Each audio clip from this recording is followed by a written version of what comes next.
Yes, what's up, what's up, what's up? How is everybody doing this morning? I am feeling good. Trump ain't resigning.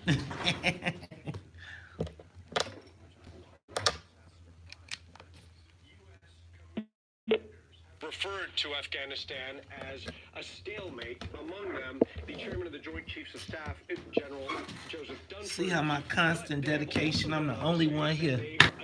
Me and Sonya. What up, Tiger?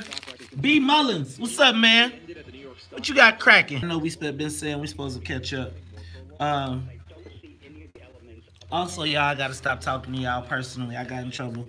I got in trouble, but I be seeing comments every once in a while, and I respond to them. But I realize y'all engaged in the conversation. All right, who's rocking with me today? What's up, Kelvin Russell? What up, Patah? No, it ain't, man. You better get you some positivity in your life, man. It's a wonderful world of black people out here today, getting our thing on. We gonna get together tomorrow for the What's in It for the Black People Winterfest at Chef Brian Jupiter is ready for us, man. Don't start my day with that mess. You better get a little love in your heart. What up, Tiger? Clifton Pierce. Hey, man, Clifton, I appreciate that, man. I appreciate that. Man, I appreciate that. That's an honor to be described as. I'm gonna tell you, Lou Palmer was what kept me in touch with my blackness. I don't always tell the story, but I tell the story about, growing up in Bolingbrook. There was a point when we really only came to the city to see our family, but it was like my parents only listened to AM radio and they only listened to Christian radio. So it was like when we crossed the city line, and they would turn to WVON. And I would always hear the Lou Palmer stuff, and I would think how cool it was, even though I wasn't really in touch with being black. But I used to just think how cool it was. And to think, like, 30 years later to be sitting in the same seat, well, not in the same place, but in the same seat is pretty awesome. Thank you for that description. What up, Ian J? I'm playing the fireman today. Yeah, what up, Carmen? What's up? So, how you feeling, my brother? That's an ugly sweater right there. I see you got your Christmas present. I see you got your Christmas hat. I didn't have my ugly sweater, though. I wish I had one, man. I almost went out and bought one, but you told me last minute, man. Man, I'm sorry. Good morning. How you feel? All right, now I'm going to tell you another story about yourself. Go ahead. This ain't a bad thing. Well, it is a bad thing. Yeah, but I'm going to tell you a little later. So, who was your... Go farther away if you can. Come here. You know what I'm talking about? I figured it out. I got an email.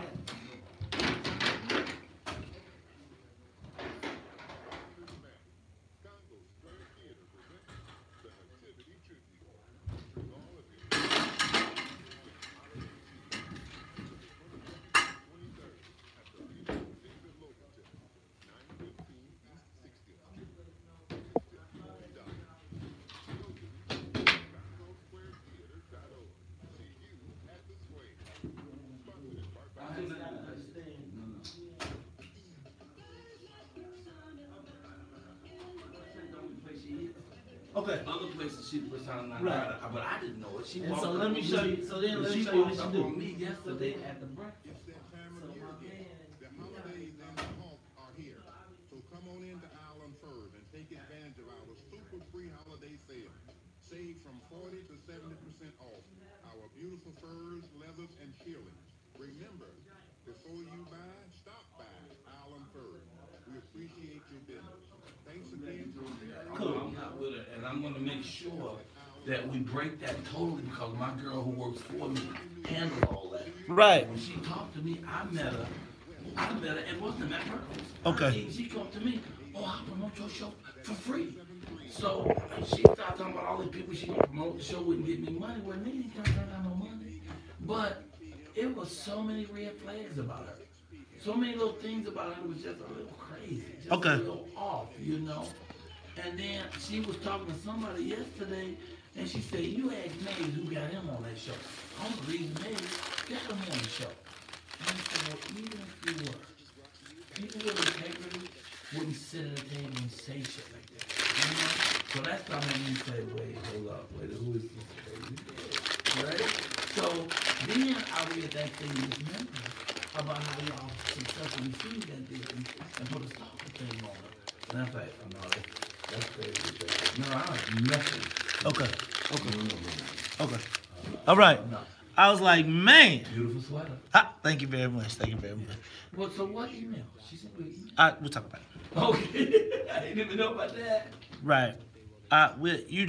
You know, when you step into you just don't want to be creating enemies unnecessarily. Exactly. Right. All right, man. And It's good especially stuff. not here. Right. Where they give me love. Right. How you doing? How you doing? Man, you know what? I'm always bright, and I'm a little, you know, I'm not a big Christmas person.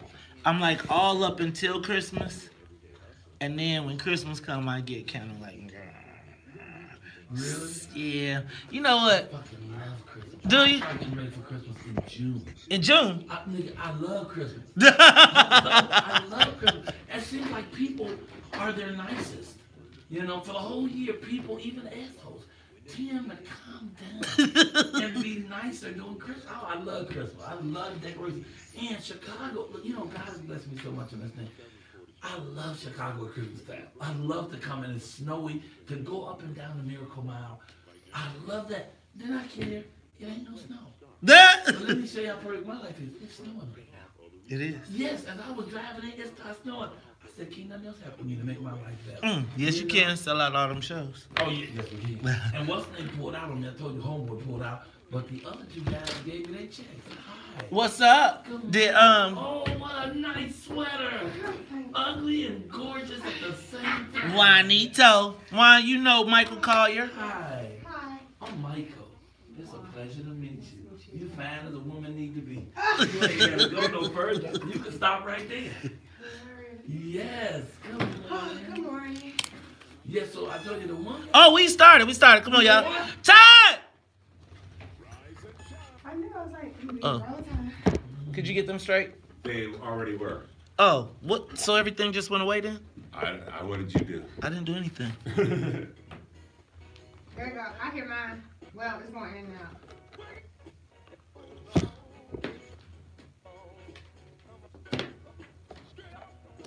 Hold on. I'm good. Wake up.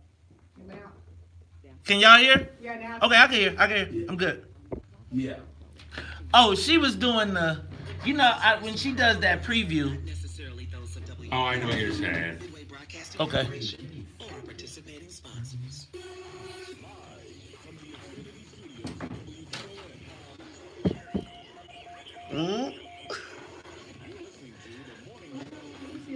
that one light up too? Huh? Is that one light up too? Yep. This is how we go. That's cute. Carrie is the consummate sweater. Wake up! Jesse, wake up! Y'all can hear? Can y'all hear? I can hear you wake up. I can't hear you. Because I'm not talking yet. Oh, okay. All right. You understand the words that are coming out of my mouth? Oh, yeah. Wake up! What's up, L-Dub? I see you, Dub. V Greasy got a big party tonight. You know, I gotta go to the old man's party first. I gotta go to Mr. H's party first. Then I'll be, huh? Yeah. Talk to Todd. Todd will do it. Wait, an air check for. So I can be a radio show, a national radio show. Oh, yeah. Hell yeah. Okay, because I got some great pieces for me on radio all over the country. Oh, come on. All right. Whoa. Wake up, all the teachers. Time to teach a new way. Maybe then they'll listen to what you have to say. They're the ones who's coming up, and the world is in their hands. When you teach the children, teach them the very best you can. The world won't get no better if we just let it be. Na na na na na na na. The world won't get no better. Wake up, Chicago. Wake up, world. This is the WVON Morning Show. I'm your host, Maze Jackson, and I'm going to tell y'all what. It's the Christmas show. It's the pre-Christmas show. So we're going to have some fun. You know I got to give you a little politics, a little news, a little race, a little culture. Just a little bit. Just a little. But I'm going to tell you what. We're going to have fun. Everybody got their ugly sweaters, got their Christmas outfits, getting ready. You know what? I got a studio full already. Yes. What you having, a burnt cookie contest? I love that commercial. So look, check that out. You know what? You got voices. You got people floating around. Let me start here by saying, what's up to my girl, the WVON Morning Show team. If we're going to get the soul plane off the ground, got to say what's up to the team. Now, flying with us today is my cousin. My cousin them back. It is Miss Juan T. Juan, how you feeling this morning? I am feeling the holiday spirit. I see you got you an ugly sweater on. I see, you know what's that? You got a ping pong ball. Yeah, See? it's a drinking game. It's a drinking game. See? Okay. You gonna have people around here drinking and thinking. It's the WVO. Okay, so now check this out. Right. Now Juan, sitting next to you, back in the studio, Well, he's back. It's Mr. Michael Collier. Mike, what's up, man? I'm just mad I couldn't find an ugly sweater. Hey man, you did you got your ugly sweatsuit. Is that what's that, Versace? It is my friend. Look, this brother came in here in a Versace sweatsuit with a mink, with what you call them things? Chappelle's? Epaulets. Epilepsies. Something you get on your foot. Right. He got epaulets on his pants. What's that? Is that a silver mink fox? That's Blue Point mink, brother. So to the ankle, Blue Point mink. To the ankle, Blue Point mink. And wait, no mink were killed for this particular coat. All these what you do, starve them? Dead. He got a roadkill mink on with a Santa Claus hat. Let me tell you. And wait a minute, what No real live animals were harmed during the making of this fur coat with epaulets. What's it called? Epaulets? Epaulets. Yeah. You know what Peter call you? Peter will step over a dead body. Yes. They will step over a dead body in the street to worry about an animal a chicken getting plucked. Like, man, you know what? I had a white woman in New York come up to me and say, I wish I had some paint to throw on your coat. I said, Miss, I wish you had some paint to throw on your coat. Can I tell you something? You know what? Now I'm going to tell one quick. You know what? I be seeing them Peter people throw that. You know, you look at those Peter people and you think they crazy. You think they super crazy. They will walk in a cage, naked, the whole thing. I went to L.A. one time for the circus. And the Peter people was out there. The black people, it was in the, so you know, I'll be like, what does people in LA do with a mink anyway? Right. But these sisters came with their minks on. Yes. Them Peter people look like them sisters look like, you try dare you. I'll come right over this fence. I will come right over you know what? They're not throwing nothing on black folks. They show not. All right, y'all see, it's going to be a crazy morning, I can tell you already. It's Juan T, we got Michael Collier, but if we're going to do this thing right, we got to get the soul plane up in the air. So let me say what's up to you know what I got to in the newsroom, Miss Annette Flournoy. Annette, how you feeling? I'm feeling great. This is going to be a great show. We got Cousin T. Yes. Comedy. Yes. First day of winter. The winter solstice starts later today. It's snowing right now too. Fall ends. It's all over. You know what? So it's all. But you know what? It seemed like we got reverse. I think what do you call it? The winter. What you call that? Global warming. Global warming has reversed. Cause you know what? I feel like we got all of November's weather in December, and in December it was snowing and cold and all that craziness. You know what? But I'm glad. You know what? Can we take the soul plane off in the snow? Let's do it. If we can, then let me talk to my musical conductor of the soul plane, Miss Sonia Escobar. Sonia, how you feeling this pre-Christmas show? You woke, you Christmas, you got your. You guys are dressed. Yes. You know what? So let me tell you what. Sonia is always sets the standard, sets the bar. If y'all remember our infamous Halloween, our Halloween flight suits, Sonia, get the ugly sweaters. Sonia. Huh? Say, hey, what sweaters? You know what? You know? See, that's what it is. Okay, well, let's do this. Let's get the soul plane up off the ground. Yeah. Get this thing in the air. We are headed to 50,000 feet. Now, I'm going to tell y'all, don't forget the Air Marshal is coming. Super Bowl champion, Big Otis Wilson. Because you know he comes in every other Friday, and we got so much to talk about. Because the Bears The Bears. are going. I'm saying we're going to the bowl. Yes. We're going to the bowl. We're going to the bowl. Yes. All right. Dang, you know, if we go to the bowl, I'm going to have to reschedule my party. All right, but you look, because look, we're going to have to have a staycation, and I'm going to have sold out the hotel, and I'm going to be there. I'm going to have to fly back and forth. All right, let's get this thing off the ground. We're doing our thing. It's the WVON Morning Show. Michael Collier, Miss Juan Kirkman, y'all, you seeing what's going on today in the news. Check this out. The funerals for the police officers that were killed continue. Yeah. Now, let me just say that the loss of life, I want to make sure that we acknowledge the passing of these police officers killed in the line of duty. I want to make sure that it is 100% clear that we are respectful of them. Respectful, yes. Now, I also want to, Annette, can you help me with the young man's name? The young gentleman who was caught, who was caught with the gun. Yeah. Well, so this thing is just really crazy to me. They said that the kid found the gun. Someone has now claimed that the young man found the gun in a fanny pack. Edward Brown. Edward Brown. Is my mic on? Yes. Oh, Yes, okay. 24-year-old Edward Brown. Okay, 24-year-old. Bond is set for $200,000. 24-year-old Edward Brown, $200,000 bond. He found the gun in a fanny pack.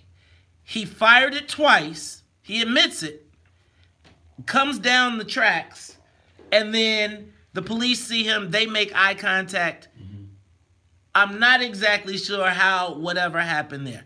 I'm just telling you because then the police wind up having him in custody while the other two police are on the tracks, and they both wind up dead. That's crazy to me. But what I also want to say is I hope, because it's clear right now that the police are not blaming the young man for this. No. He's saying he found the fanny pack. Someone has claimed that they dropped the fanny pack with the gun in it. And you know in Chicago, people probably carried a pistol. He said he took it to fire because he just couldn't resist shooting it. So he went to the L tracks because that's where you would do it because that's where the noise is, right? If you were going to shoot a gun and you ain't trying to get in trouble, but that's what you do because it's the noise of the track. You know what I'm telling y'all too much. Look, we'll talk about it more when we come back because I might have a little experience there. It's Talk Chicago 6890. We'll be back. More of the morning show. So I'm going to piece this together for you real quick. Go ahead. Tell me what you can about the Bears. I'm going on ABC today on that little TV show. And we're going to do a Windy City Live? No, they're not letting me on that. It's a different show. Anthony, Tony Shoe. 190 North. You doing 190 North. That is Windy. That's Windy City. No, 190 North. 190 North State. But what time are you doing it? You doing it today? I'm doing it at 11. You're doing an ABC show. You're doing news. Yeah, 11. Oh, okay. Man, you should have tried to get a... And it could be Fox, because I'm doing Fox at 1. But one of those two, which is the one where Peyton's daughter is? That's Fox. That's Fox. So I'm going on Fox today, and they're doing a whole thing about the Chicago Bears. The Chicago Bears are off the chain. Our defense is like #1 in the nation.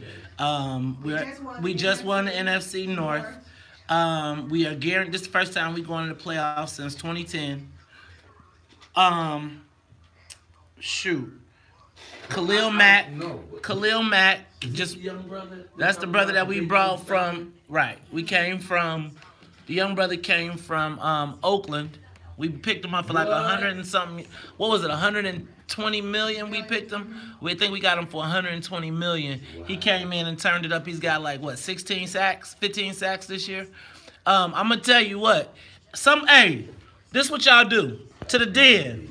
What I need for y'all to do is give my man some Bears facts. You got your Facebook Live going. I get it up. So give him some Bears facts for Facebook Live that he can write down because he's gonna be. And I need to know what I'm talking about. #1 defense in the nation. I love it. All right, shout out to Alice Rooks. What up, Brother Patah? What up, Carol R. Muhammad? What up, Alonzo Johnson? What up, John Rembert? What up, Alvin E. Norton? What up, Kiana Hughes? Hey, Maze, are you using Wi-Fi or are you using hotspot? I'm using a hotspot. Okay.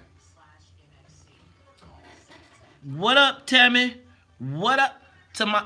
Mike, could you say what's up to the lovely Commissioner Carrie Steele? Hey, Commissioner Carrie Steele, how you doing? You keeping it real? Good morning. How you doing? I just put on my glasses. You know I can't read this little way. I see you got your glasses too. I got glasses in every room in my house. I can't find them. If I put glasses in every room in my house, there'd be lost glasses in every room in my house. I bought 2 more pairs yesterday at Walgreens. I just lost the ones I had. You know what? I started to buy me a pair of glasses from Walgreens because they actually work. Yeah, and now they're doing 2 for 1 right now. Yeah, they're doing 2 for 1. So I bought 2 pairs yesterday. Nah. Good morning, Jonathan. Look at me knowing about the Bears. Hey, man, y'all made me sit out last year, Wakandans. I sat out last year. I feel way behind. I would have been able to run it. But I was, like, debating all the way up to the last minute if I was going to watch. I want to get me a Khalil Mack jersey, man. Where would I get one of them? Man, well, you going right into the heart of it. You can go to Dick's. As you're headed downtown, Dick's Sporting Goods. What do you think one costs about? $200? A little bit less. You could probably get about 190, 150. You know where you should go? Go to that, they got a whole Bears shop. You can either go to Nike Town, or you can go to the Champs on State Street. That Champs on State Street got bomb Bears stuff. And it's upstairs, and it's right, and it's right down the street. So go to the Champs on State Street, and then go upstairs on the second floor. They got a whole Bears shop. The coldest one they got is that orange. Man, they got this orange. Yo, man, that shop is cold. What? They got an orange on orange. The orange Bears jersey. But they got them all. So go up there. Just go up there and look. And then can't get all the way to the Champs, just go to Macy's and grab some. What's look at one. Just go into Macy's and grab some. Hey, man, you want the authenticity. It's authentic, but if he's running late, yeah, that's cool. Right there. You're right. You're right. Where's Champs at? Champs is like, it's like 300 South State. You going to 190 North. But you running late. Okay. I'm going to go to 300 South State, because I walk in with that on. That's going to help. Eat special gifts. Are you on YouTube today? One and all. Are you on YouTube today? Huh? Are you on YouTube today? Yeah. Okay. Yeah. Things are near. It's called The Maze Show, right? What if somebody said, tell them that Walter Payton The Maze Show? The Maze Jackson. Will be the most valuable player this year. What does that mean? Somebody joking? He probably will be the defensive player of the year. He said Walter Payton. Who is? Somebody said tell him that Walter Payton will be MVP this year. They sending you out. Walter Payton is dead. Right. And don't do the stay. I didn't know he was dead. We live. We back out. Huh? I didn't know he was dead. Walter Payton? I know he's a legend, but I didn't know he was dead. What? I don't know sports. Walter Payton? Oh, you cut off. You cut off. Don't let Big O hear that. Don't tell Big O, don't let Big O come here.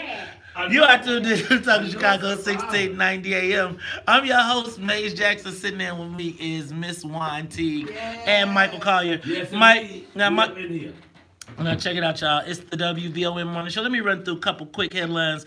I'm telling y'all now. Yeah. I know how y'all do, y'all. Somebody's gonna call up here and be like, with all the things going on in the world, Maze, you got time to talk about Christmas presents? Yes, dang it. I want to have some fun today because y'all be having me leave up out of here mad. So I want to have some fun. But in the meantime, I want to tell a couple stories. All right. Check this one out. King High School students walk out again. I think this is their third walkout. Remember, King was a high-performing school, and now there was this controversy about the principal who is now, they are saying, is running the school like a prison. We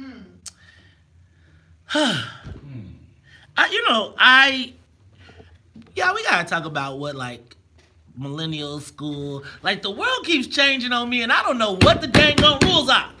Do you listen to the teacher? Do you not? Dude, because do you remember you used to not be able to chew gum in school? Oh, yeah. Could you imagine telling the kid they can't chew gum in school now? Right. They'll be looking at you like, whatever do you mean? I don't have the freedom to chew gum in school. Restructure it though, because now, I don't think it's the kids as much as it's their parents. You know what I mean? You follow a messed up kid home and see who the hell answered the door. I bet you run back to your car. It's the parents not standing up, brother. Man, You know what? There's part of that. But I feel like these millennials, period. You say, hey, these are the rules. The millennials be like, why? Like, did you ever ask your mama why? No. Did anybody here? Did you ever in your life, mama? Your mother say, go upstairs and clean your room. Why? Why? I admit I did that once, and then when I woke up, I just apologized and started sweeping. Look, could you imagine going home and telling your parents, Mom, we decided we're walking out of class today. We decided in the freshman class the teacher said we have to be in on time. We said no, we're walking out. Man, you know I'm doing my show, the Cyber Museum, all weekend, opens tonight, right. 8 o'clock, 8 tomorrow, and 2 shows on Sunday called Michael Kaya's Mama. Make it to this show and wait till you see what my mama did to my oldest brother, who decided he's going to talk back, but he's going to do it under his breath. You know mama can hear you. What she got? What kind of ears out of? You be like, 2 rooms away. what you say? Oh, man. Oh, Come here and say, what you say? I ain't say nothing. Yeah. Nothing. But you can't say the nothing without, can't roll your eyes. You say nothing. Oh, man, did you? Don't roll the eyes. Who you rolling your eyes at? How about this one? Do you got an attitude? You got an attitude? Don't make me, man. Or don't make me give you something to cry about. You just beat me with an extension cord. If that wasn't enough. Wait, what about ironing cord? Right, that's what. Ironing cords are only created to whoop your behind. There's no other purpose for ironing cords. Goodness, remember the bright ironing cords, the ones that came out the iron that had yeah. Oh no, not that roll back in, but they disconnect like a jump rope almost. That's the one you use for whipping. That's whipping. Right. But Penny mama didn't use. She used the dang on iron. Remember when she took off her back and you was? I'm still scared of Kim Fields' mama to this day. What's her name? Chip Fields? Chip Fields. I'm still scared of Chip Fields over there. That was real. Okay. Not that any of that was in the headlines. Okay. How about this one? Do you all remember the story of Judge Jessica Arong O'Brien? Okay, this is the Cook County judge. Now, first of all, Jessica Arong is her name. She's Filipino. But that's wrong right there. But what makes it even wronger is in Chicago, if you want to get elected, the quickest way to do it is have an Irish name. So what judges do is they will add an Irish last name. So if you see the picture of this lady, look, right. But this is I know y'all can't see this, but Jessica Arong is a Filipino judge who committed mortgage fraud, right? Right. This is Jessica Arong O'Brien. Going to prison. O'Brien. Well, did she marry O'Brien? No, she changed her name. No, she just changed She changed her name to O'Brien, so all the O'Briens would vote for her, because that's the quickest way. Did you call her a heifer? Why just called her a heifer? She said heifer. Okay, so she is apparently now going to jail for 1 year for committing mortgage fraud. Now check this out. She committed mortgage fraud, got caught, and still ran for office and would not step down. Oh, wow. They had to put her in jail for her to step down because she was and she would have got reelected. That year in jail does qualify her to run for mayor. Especially in Chicago. All right. Y'all, did y'all see, what's up with your boy Trump, man? Y'all see General Mattis quit? He pulled okay, I'm lost on this. I don't know if we beat ISIS, but I'm happy for people to come home. Yeah, me too. So I feel like there's a part of our country that just wants to be at war. I don't know what the benefit of the war in Syria is, and I don't know if the Syrians are coming over here to get us. But what I do know is anytime our troops come home, I'm okay with that. Me too. But it seems like the general was like, if we ain't gonna stay in war, I'm leaving. And so they try to portray it as this man is crazy for saying we bringing our troops home now. Can you imagine being in Syria though, and they say, yeah, you up, you can come home. Right. I just feel like it's crazy to me that these rich white people are very cavalier with the lives of everybody else but their own kids. Right, but they own kids. Look. And Trump turned it down 5 times. Look, y'all, we're going to talk about more when we come back. It's social media question of the day. Michael Collier, Juan T, Maze Jackson will be back. Yeah. Okay, my Facebook, hold on one second. Freezing. I know. I'm trying to get, I got to get up. You want mine? I probably am going to need it.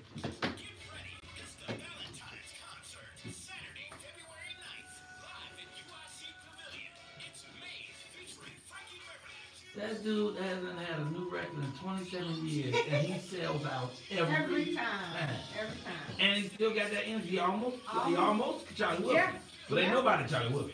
No, Charlie Wilson he got that performed voice. for an hour and a half. I know. And wear the stage out, and then he got the nerve to come to the stage and say, "Y'all want some more?" I'm like, "I want a nap, nigga. I am tired." He got so much energy. It's freezing. You need mine? Hold on, I'm going to try and see if I can stay because I don't want to take it down. Right. So I'm back. Hit refresh. See what you got.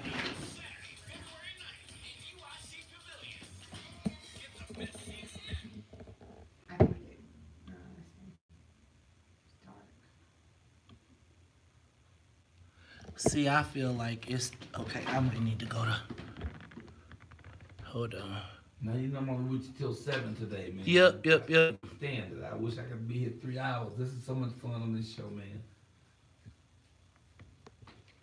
I see you looking, but it's still like the clock. Okay, hold on. How do you refresh? What is it? Just go out and go back in. Oh, okay. I think it's working now, man. Yeah, I think it is. I should have switched. I switched to, yeah, VON's Wi-Fi is down. I'm back. Well, I know, man, it's rolling. You're not moving, but the thing is rolling up. Oh, you seeing it work? Yeah. Yeah, it's working. All right, I'm back, y'all. He's black. He's back. Both are true. Hey, man, mention my show, man. Man, I got you. You can mention it, too. You almost, we was going to put you on ban. I know. We was about to be like, man, we was about to have to tell Michael Collier. I was like, you was about to break my heart, man. Man. What happened?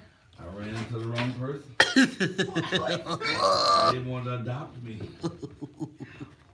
But I got that email this morning. But the whole premise, that's what made me stop and talk to you. Because when I got the email and I read it, I saw the email and I was like, the only reason someone would send this email is just to be like... Judge O'Brien is married to Judge O'Brien. Okay, right. Oh, wow. But Judge O'Brien married Judge O'Brien. There's a And lot that's of... how Judge O'Brien got the last name O'Brien. That too. Oh. Right. He was like, look, I can bring you back and I can get you he got a naturalized... Let me stop. I'm not... I actually had a brother cop call to with that information. Huh? A brother cop listening, serving and protecting on the job. Said, actually... Okay. Yeah, that's Oh, good. I'll get it correct. I'll do it right now. I'll do it when we come back. Yeah. But let's be clear. In Illinois, people change their name just to be. Oh, I've seen it. I've seen it. I've met people like that. Yes. Oh, yeah. Yeah, you need a man with sensitivity. Okay. So anyway, this person sent an email this morning, and the fact that I saw that, when I saw the email, I was like one of two things. I was like, first of all, clearly he could not know, because if he knew, there's no way in the world you would have sent that email to me. Right? And it was just so many things, and I was just like, let me just holler at him. Let me just holler at him, because I was going to be like, oh, I got to call you and tell you no. No, and I read this morning the thing about the yeah, the gotta stay away thing, what do they call it, the stalker thing. I was like, this person is so crazy. Yes, I met her yesterday, and in the course of a day, she called me 27 times, bro. Huh? In the course of one day, she called me 27 times. That's stalkerish. And I was like, I haven't had 27 people call me. She called me 27 times. I told the girl who produces my show, I said, something ain't right. This feels janky. It feels weird. You know? It was so funny too, because I was at the restaurant at Pearl's, and she was meeting with another woman who was running for alderman, who was just a little crazier than her. And they sat at the table arguing with each other because the woman offered to let her be her personal assistant. And she said, well, I didn't contact you to be your personal assistant. You want me to send you my resume? She said, well, yeah, I never saw your resume. And they was going at it. And I was like, y'all met here to work with each other. You know? It was very interesting. No, I have no affiliation. Is what's so funny is, I really wish I could tell you who both the people are, because I know exactly who you're talking about, and I know both of the people. Do I know? You might know one. I don't think you would know the other one, because the other one is 100% in the political. It's like there's, you know, like that political religious world, kind of like. Yes, that is exactly what it is. Political religious world. Oh my God. It's like a religious political operative. It's like a religious political operative that be like, God has destined and ordained. Right? That's what that is. And then, so what happens is you put gospel ordained political operative in the room with, and actually, Juan, I want to say you were at my house. You might have been in my house. Oh, when we had the barbecue? Had the barbecue and we were serving food on paper plates. Right. Yeah. And the crazy girl said, I don't eat off of paper plates. You were there for that? And then she almost dropped the plate and Carrie was like, don't make me. Right? I know. Remember that? Look, so we invite you to a barbecue. Right? I described the situation on Facebook. And like 300 people commented.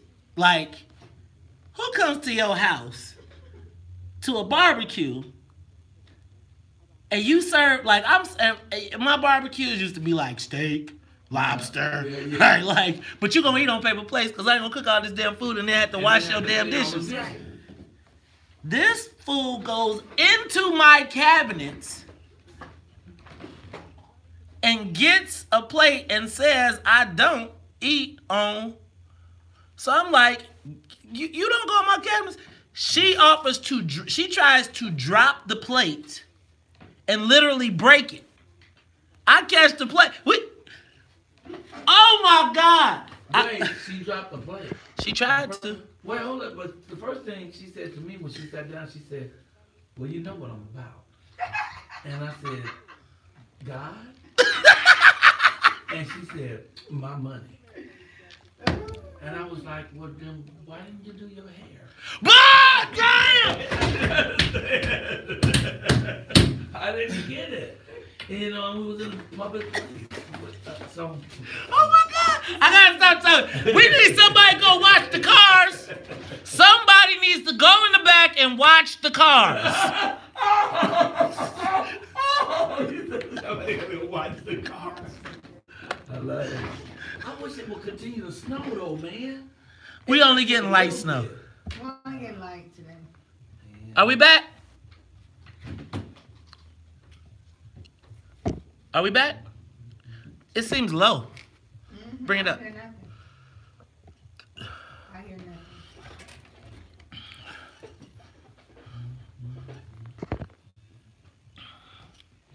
You are tuned into. I don't hear anything. Look, Sonya was like, I'm taking over the show. She ain't gonna let me. I'm like, I'm doing my own thing. You hear something? I bet you won't say nothing else about O'Brien. I don't hear nothing. I don't hear anything. Oh. You hear something here? May. He must too. You are tuned in to Talk Chicago, 1690 AM. I'm your host, Maze Jackson. I'm telling y'all, this is the Crazy Christmas Show. How y'all feeling? Can y'all good? Y'all good? Okay, good. All right. So look, I got sitting in with me, Miss Juan Teague and Michael Collier. Mike, you got a show. First, let me just say this Juan Teague lady is Okay. fine as frog hair. You ever seen frog hair? You can't see it. It's too damn fine. That's all I'm trying to say. Oh Lord. look, and you know what? Yesterday she was telling us she was on she be using dating apps. Yeah, I do. What's a date now? Like she be using the swipe left. Oh, She be I'm so lazy when the people be thinking I'm catfishing them because I don't respond. Lord have mercy, Jesus. All right, so look, we got Michael Collier in the building, comedian. I tell y'all, I still think of the Def Comedy Jam. I'm telling you, we was all gathered in our college room. We was like, did you say salsa? Yeah! And then we all went crazy. Mike, you got a show in town. What's going on? And I am Chicago on from Project Rapper Telephone 4352 South State Apartment 909. I want all the project people, every place, Allgale Garden, Cabrini, all you naming them. Ever had a project in your life to come to my show. I'm at the DuSable Museum. I'm doing a show called Michael Collier's Mama. If you like your mama, you're going to love this show. And it actually just follows my life. I like to tell people I've been rich 3 times, but I've been poor 14. So I'm way more comfortable with poor than I am rich. And my show is important because it's also about my addiction. So I did crack for 23 years. And as of March 1st, I have 8 years of pure sobriety. And I'm asking folks to come out and bring folks that you know that are addicts or are dealing with some addiction so they can see how I turn it around and see that you can do it too. Because if I did that for 23 years and you ain't got but 4 5 under your belt, you can come on out and do it. And I wanted to do a quick shout out to LaShawn Ford, State Representative, as well as Senator Napoleon Harris, who both wrote big checks yesterday and gave them to me so we can get groups of people who are addicts and can't afford to come in and be able to see this show that will inspire them and hopefully turn them around. Now, did Carrie Austin follow up with you, Chester Wilson? No, I haven't heard from Chester. You better find Chester. Chester, call me for your number. Chester, take care of the business. I tried to send a piece of tape to me from that WGN interview I did yesterday off the chain. Oh my God, that was a great interview. I got to talk about Chicago. Also, I grew up in Morgan Park. You know, I graduated in 1975. I love me some Chicago, but this show is so good, I wish I was in the audience watching me. It's called Michael Collier's Mama. 1 show tonight at 8, 1 tomorrow at 8, and 2 on Sunday. Just go to the webpage, DuSable Museum events, and you will see. All right, let's do this. All right, that is Michael Collier, Juan Teague. All right, y'all, it's time for the social media question of the day. Sonya, did you get my clips? Okay, good. All right, so check this out. I'm going to do a little bit of politics, and then we're going to have a little bit more fun. Wait, do you want to drop that information about O'Brien? Don't you? The real... Oh, thank you. Guys, you know, I try to make sure if I don't get something correct. Thank you to the police officer who called and let us know that Jessica Arong O'Brien is actually married to Judge O'Brien. Right. So, she did Judge not... O'Brien's original name was Jackson.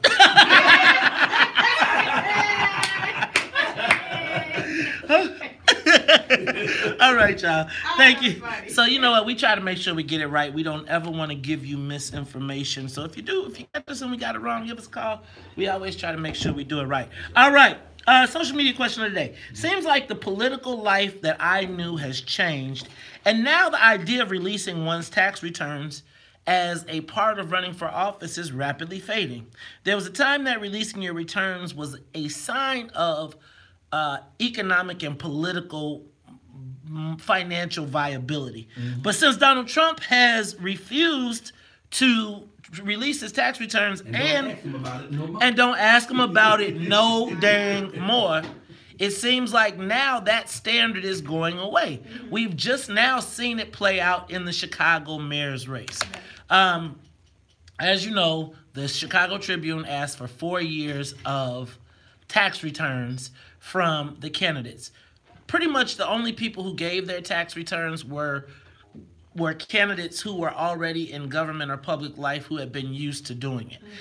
People who have been on the private side have waffled on how they're going to do it. Some have said they will a little bit later. Some said they didn't have time. Some had other excuses. Check this out. But the two of the black candidates had some very interesting reasoning as to why they had not given up their tax returns. First, the good Reverend Willie Wilson. Not one African American organization that any white person in America would give their tax to. Not one. Now. Wait a minute. Okay, internal revenue has been hanging up on State Street, upside down. That's true. So, all right. So Willie Wilson said, "You can't name one African American organization in the country. Not one. Not one black organization that a white man would feel that he'll get his tax return." Wait, he'll what? Tax return. His tax return. Right? All right? Now, Amara Enya, our very own, you know, she is the queen to me of Wakanda. She had a statement released. Amanda Vinicky from Chicago Tonight read it. Sonia, play her statement. Enya's spokeswoman says it's incorrect to view tax returns as a sign of a candidate's ability to manage money. She says that favors the wealthy while leaving other candidates in compromising position, considering that most Americans have debt. That I think we all had the same response to that, right? I just think sometimes you just don't respond. Man, Just don't say nothing. Rewind that for me. Rewind that for me one more time. Rewind that. Enya's spokeswoman says it's incorrect to view tax returns as a sign of a candidate's ability to manage money. She says that favors the wealthy while leaving other candidates in compromising position, considering that most Americans have debt. So the standard of open honesty is over. Take a word for it. Now, okay, so Willie Wilson, like Willie Wilson, I'm going to tell y'all what, y'all sleeping on Willie. Willie is going straight to the old black people. He is making an unabashed appeal to them. He know that them black people be like, man, don't you get them government your paper. Don't you show them government people nothing. And them seniors feel that way. And then when he used the reference to hanging upside down, think about all those seniors that we make fun of Willie Wilson for how he talks, but they recognize him from back in the day, and he is one of their own. So I think he made a hardcore appeal. I ain't prejudiced, all right? To the whiteys. I ain't prejudiced, right? To the what? Do that one more time. To the who? To the whiteys here, I'm letting you know I ain't prejudiced, all right? Right in here, I'm gonna let you know. That is hilarious. Okay. Like he said it in the open forum. He shut that, but I love that. I love it. I love the fact. It's like Red Fox. Like he's just like I just love the fact that white folks, like I love a black person that ain't scared to say what's on his mind. He doesn't even mean any harm. It's just him. Hey, Whitey. Hey, so now. Realize that that's harmful. You don't even get that. Man. That's why I love it. It's the Talk of Chicago. We back at the traffic and the weather. All right. That was funny. So now, let me tell you what. Okay, this is how I liken. So this is for the den and for everybody here. I liken that to, first of all, I liken Amara's response to when she had her campaign launch and she was going to have vegan food at a campaign launch, and I said, have chicken and pizza. You trying to win a campaign. That was, the vegan food is being too smart for your own damn good. Yeah. That answer was too damn smart for your own damn good, because you looking at your tax returns like, I really don't want to put this out here. Right? Everybody know you got some student loans. You got 2 degrees, damn it. You black. You had and I'm not even tripping. This is not shade. You are black. You have a significant amount of brothers and sisters.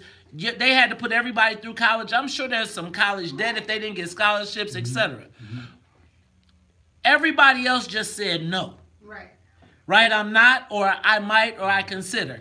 You stay in that same group until you make the smart person. You know how somebody want to be so smart that it's like, so you want to be the smart one, right? You know how somebody, oh, I got the answer. Oh, you got the answer? So you step up and get the answer, but then when you come back, you're going to get whooped. That's kind of what happened. Is her person that's her PR person, are they a seasoned person in the PR space? Cause I don't. That was like ill advice. I mean, I don't. So I would say, I don't know. She just hired. You're so animated. I'm just looking at you with this loud ass going back and forth towards the camera. Right. We gonna be sweating it. I need a TV show, man. They need to give me a TV show. Yes, keep saying it. I am. You'll get I say keep saying it on the air. You'll get it. I need a TV show. I need. So the thing with Amara though, it's like.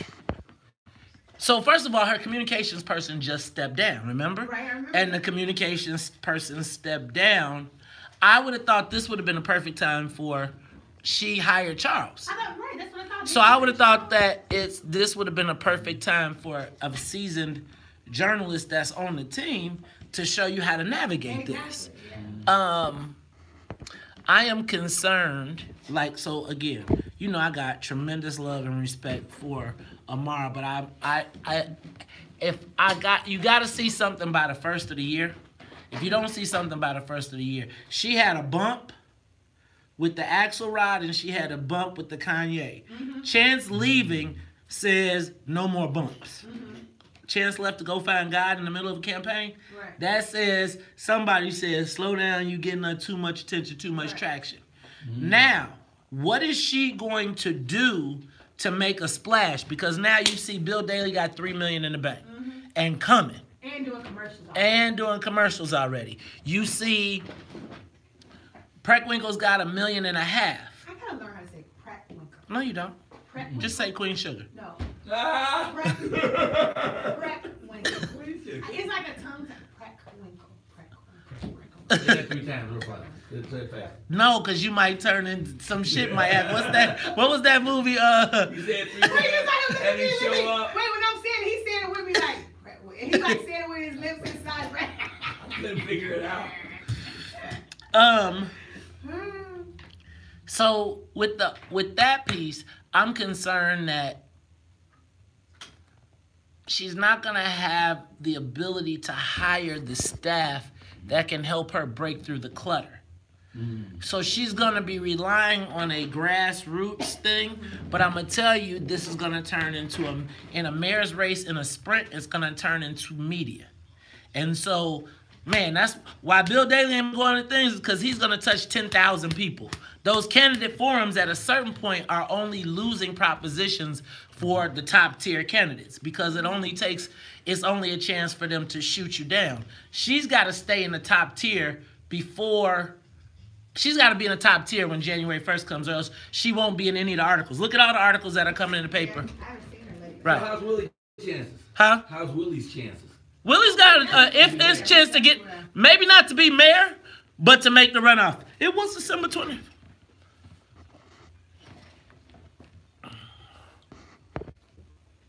Hey.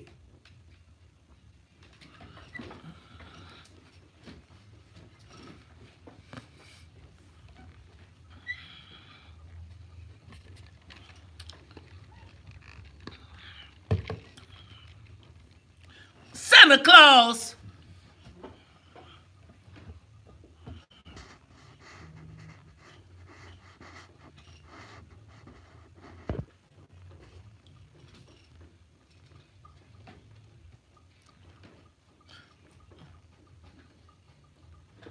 You are tuned in to the Talk of Chicago 1690 AM. I'm your host, Maze Jackson. Sitting in with me is Michael Collier and Miss Juan Teague. And y'all be asking the social media question of the day. Should a candidate for mayor have to release their tax returns? You know, I'm going to tell you that tax returns, I don't think that's something that should be used as a judgment of your character necessarily, but it does give people an insight as to who pays you. Right? That's when I look at a tax return, I don't really care how much money you made, as much as who gave it to you. So when you start to, and I expect that, like, for our younger candidates, there should be college debt, right? Which to me makes them a credible candidate to all of these millennials that are moving here, that are facing that. Right. So you got to be able to understand that. I feel like the whole not releasing of her tax returns and then making that flowery statement like that. Like, there were 8 other people who chose not to. Right. And it was like the people who didn't, and then these 2 people who said something. Willie's was a hit to me because he ain't trying to get nobody white necessarily. The other response was doing just a little too much. But I want to know from WVON listeners. Give us a call, 773-591-1690. Is releasing your tax return? Should a candidate for mayor have to release their tax returns? Mike, your thoughts? Well, I'm going to tell you right now, I'm not a candidate for anything, and I refuse to release my tax. The quickest way to get black people to not do something? Tell them you don't see your tax returns. I think you should release them just because you want to keep up the appearance of honesty and openness. You ain't hiding nothing. Anybody who don't show them, it gives the appearance that you hiding something. Now, I guess my question though is, what on a tax return would be bad? Well, like, what could I see on your tax return that would make you say, ooh, have you ever reviewed, once they release them, have you ever reviewed them? No, because all they do is want somebody to say, no, I didn't return them, so they can say, this person did, this person didn't. Right. I often wonder, though, see, like, I would have wanted to see Jamal Green's. Like, how does you know why? Why? Because I want to understand, how does an activist drive a Porsche? Oh, he drives a Porsche? Yeah. Oh. Right? So I would want to know, cause see, that goes to, because he had raised $300. See, here you go down. I'm just saying. See, being messy. Just a little messy. I'm not messy. That is the truth, people. Look, so here's what it is, right? So, but it goes to the whole thing of, remember I was talking about the black activists that get paid by white law firms to traffic black death, like when the police shootings happen, and you see how it's a race sometimes by the activists to get there to be the person that's how you afford a Porsche, right? So you see where the lease payments go, right? Well, actually, you wouldn't see. They probably lease it, so you can't see the lease payments. But I think you gotta ask when people. I think black people, first of all, are suspicious of anything that requires the releasing of the taxes. Let me tell you, I think I got kicked out of school because my man did not want to give him his taxes. You go to financial aid, they be like, Mr. Jackson, we need your father's tax return. Can I be independent, please? I just want to register as independent. So I just want to know, do y'all think that it's important? Do you think that tax returns are important? I don't think it's important. I don't personally think it's important. To me, because I grew up, around a bunch of drug dealers. I think a drug dealer would be like the most amazing person to run the city because they organize. West Side. I just don't think that's important to show that you can run something, because most people who can run stuff don't want all their business out. Because you don't want people to know how you going about it. Exactly.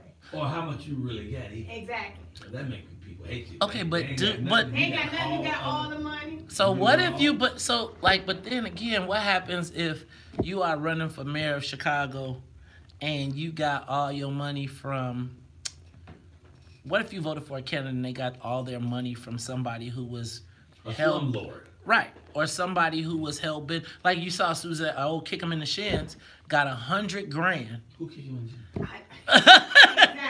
Kick him in the shins is Susanna Mendoza. She says, when they go low, I kick them in the shins. Right? Is that where that came from? Yes. She really said that? She said, when they kick, Oh, no. Basically what happened was, she basically had that commercial that says, my mom said, when they kick me in the shins, I'm going to quit right away. And I kicked them right back in the shins. Remember that? That was when she was running for comptroller. Right. Then she lied to y'all and told y'all she was running for mayor. Mike, how long you say you got to be with us? I have 1 minute. So then you better tell us what you got going on. Hey, y'all, I gotta go. Michael Caillou, world famous. Y'all gotta come see my show this weekend, DuSable Museum. Just go to DuSable's webpage and pull up the events. It's called Michael Caillou's Mama. If you like your mama, you're gonna love this show. This show is so good. I wish I was in the audience watching me. Come down and see me. One show tonight, one Saturday, 2 Sunday. Goodbye. I love y'all. That is Michael Caillou. We'll be back after news, traffic, and the weather. Thank you. Good stuff, man. Good stuff. Good Oh, stuff. no, I'm not walking. I'm running from that person. Okay. That is a very scary situation. My first call when I get Ooh, can we get a drop out of him? Yeah. Yes. Can we get him to do a drop from right there? Yes. Oh, go in there. Can you? Are you super fast? Are you in a super hurry? I'm a super Oh, hurry. go ahead. Go ahead. Don't worry But about I it. can do it. I got time to do it. She want to do it right there. Okay, all right. I ain't gonna be in that. Todd's gonna do. Okay. Well, I ain't in so much a hurry. I can't help people to help me. Thank you, my brother. Come on now. Hell to the no. To the no, no, no. Hell to the no. Yeah. So, old girl sent the email this morning.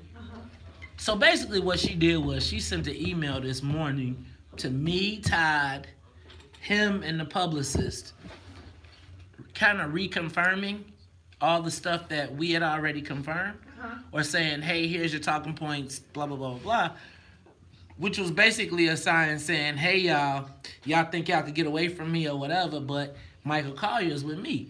He walked in, and I was like, hey, bro, I was about to be like, you can't even be on the show today. Right. Like, straight up, if this came from this person, and she was very instrumental in helping me get the slot, but I think when people are instrumental in helping you get the slot, I always gave it, but she went crazy. Right. And started acting like you saw, like that, like, I've always, like, if somebody helps me, I'm always like, right. But, so basically, she sent an email, she's not even supposed to be around here, it's like straight, saying that, here's his talking points. But then she sends me this flyer with Leon hosting the show. Now, dude done been on our show, sat in for the whole show for 3 hours, coming back here to be on the thing, and then you send me a flyer saying that that Leon Rogers is hosting the show. Now, if Leon wasn't my family, Right. I'd be like, well, dude, you got you hired somebody else to promote the show, to be the host of the show, but you sitting in my station in my studio. Right. That don't work that way. So it would have been another FU Maze, but Leon is family. Right. So it's like, Leon, if it wasn't Leon, and he was like, man, you heard him say, man, she called me 27 times, I only got 27 friends. So it's one of those things where, oh, look, let me see.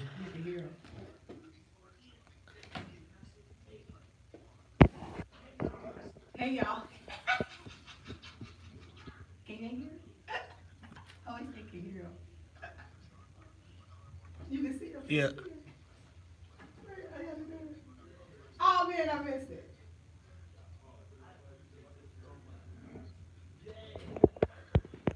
He said, okay. What you tell him? What you tell him? Did you hear me? What did What you he say?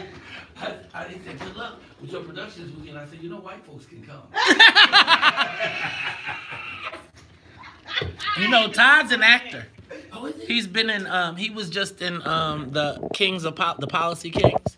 Oh, wow. Yep. So, he always plays he's the, what do you call it? The Chicago brother right there? sister, Gemalita Tillman. And actually, I've been trying to reach her. I talked to her. She's out of the country last week. probably because she was doing her play, she got it in London. That Policy Kings is in London.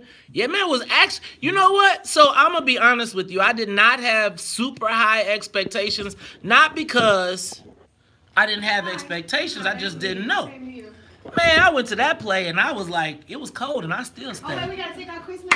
Wait, man, take a picture real Thank quick. you so much for this, man. Man, anytime. Especially for letting me come back. All the time. I hear you talking about the show, Maze. Yeah, he's the man. Check this out. We're going to do a performance at the Kennedy Center. We're going to... Think about that. We're going to London with the show. I told you. And Wait, is it a play? I just heard last week they're going to do a 2-day trip down to the Bahamas to do the show. Wait, is And you ain't gonna get no days off. Ha ha. Wait, it's a play? Yes, it's the Policy Kings. Story of the policy here in It's Chicago. really good. Right. It's But really I good. know that story. Connect, Awesome story. we gotta connect him to Gemalita. Gemalita is watching, so she'll get you. I tagged her. I love you, Jimalina. She need to come on my show. I reached out to her to help me get people. You should have had it at the Harold Washington. That's what she said to me, but it was too late when she said that. Next time, Harold Washington. Oh, yeah, she said you should have it to Harold Bring it in Washington. Brownsville, man. Come on, that's right where you was at. I love y'all. Thank you. All right, Happy Dr. holidays, bro. Are you going to make a show? Yes, I will tell you. Yes. You're going to love this show. I believe. See y'all later. Thank you. Did you see my whole sweater? Did you see that? Did you see the rules on the back? I'll show you. Wait, I gotta show everyone. You see? Bullseye, everyone drinks. Green, I drink. White, give a drink. Share a drink. Oh, that's a good sweater. Do you get? What drinks we got though? Coffee. Got coffee. I think I'm delayed. You are delayed. Oh yeah.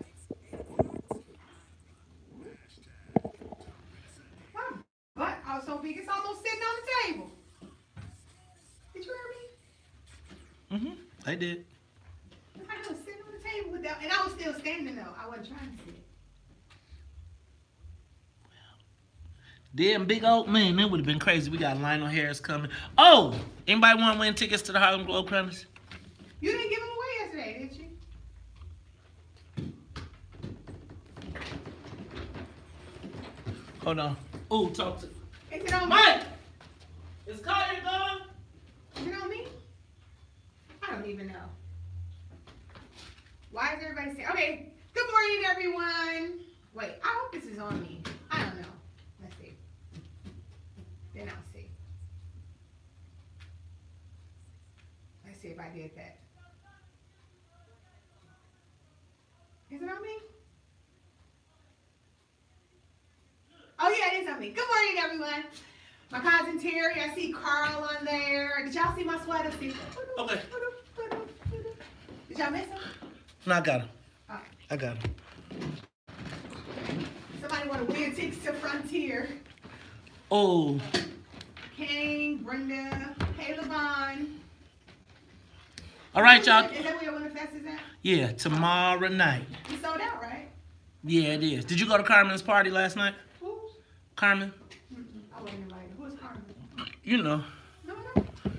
Carmen, yeah, you do. White boy Carmen and Johnny G. I know Johnny.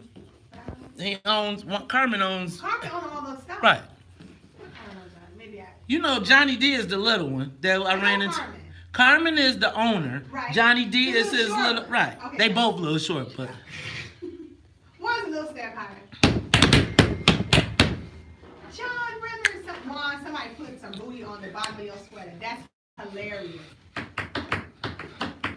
Thanks, Kenya, for my sweater.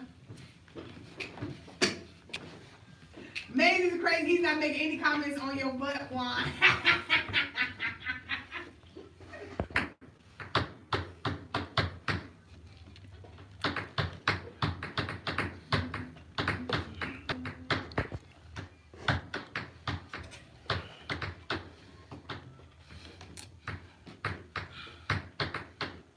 You are tuned in to the Top of Chicago, 1690 AM. I'm your host, Maze Jackson, and sitting in with me is my, you know what? It's my cousin now. He is. It's cousin Juan. Yes. Juan, it was pretty funny having Michael Collier. It was woke me up this morning. Man, That was good. he had on the, let me tell What did he you. call? I can't even see it. He had a roadkill sweater.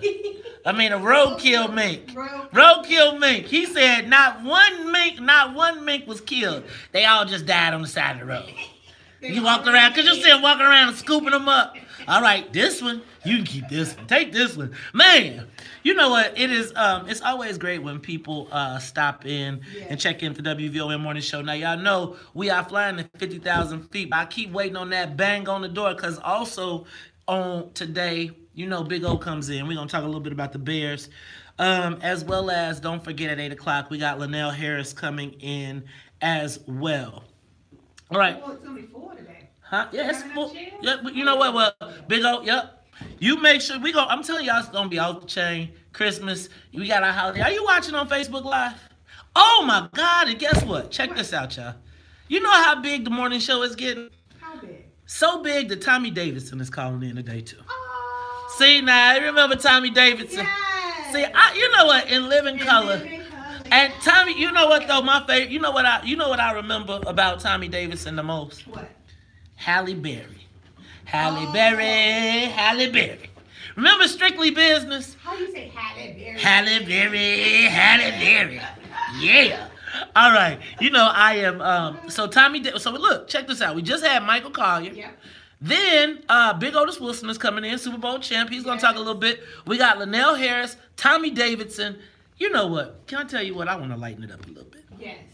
Because, you know, it's Christmas time. It's Christmas time in Hollis, Queens. You know what? And okay. So I'm not the biggest. I like kind of the time around Christmas, but I'm not a big Christmas Day type of person. I don't know, Maze. You've been like on 10 for Christmas. I think deep down you. So it's No. all around it. So Christmas Day, you. Yeah, I get like, I think What do you do on Christmas Day? mope. Mope? Yes, I'm like the Grinch. It's like I watch the kids and Carrie open their stuff, and then I'm like mad all day. Why? Because it's over? No, I think like I think Christmas was always not the most, I just have like bad memories around Christmas. Okay. And so I think that, I don't know, it's like. You have great memories, you have great kids, a wonderful wife, wonderful family. You know what, and I do. So I enjoy that part. Like, I love to see them open up their gifts. Right. And then, after they open up their gifts, I'm like, thank you. I'm the Grinch. But you know what I tell them? So Go. you buy great gifts. Because I love, it's just like when I cook. Uh-huh. I may cook a goo-gob meal and not eat. But I have more pleasure watching people eat. Right. And I'd be like, did you like that? How did it taste? Was it good? Did you like that? Okay. Right? But then I won't be hungry. Huh. Maybe it's because I cooked all day. I don't know. But it's like I enjoy the giving part, honestly. But I do not particularly care for Christmas. Well, But I think you just try to embrace a smile all day. See how that goes. Well, let's do this. I'm going to think about this. I was thinking, though, one of the things that could give me a smile is if we could give Chicago a Christmas gift. Yeah. So how about this? WVON family, we're going to begin the fun part of today's show. Yes. If you could give Black Chicago a Christmas gift, and WVON family, I need y'all to participate. 773-591-1690. What would you give them? What would you give Black Chicago as a Christmas gift? Now, I'm going to tell you that I think we got one of them already. What's that? Ron decided he was not running again. I'm telling you, if he would have announced that like in December. How did I know you were going to tie this to something political? I was just thinking you were about to say world peace or something. You said it. Like, really? I'm talking Christmas. So what? Okay. Well, if you could give Black Chicago a Christmas present, what would you give them? I got one, though. I got another one. Real love for each other.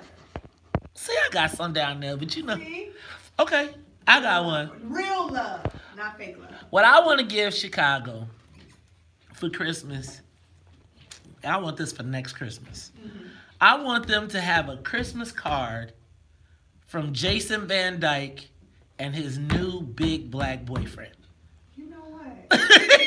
Could you imagine Jason and I just want to wish you a very Merry Christmas. And Jason have on like Miss Claus suit with some heels. I'm just saying. Could you imagine Black Chicago? You tell me you wouldn't want to get that Christmas card.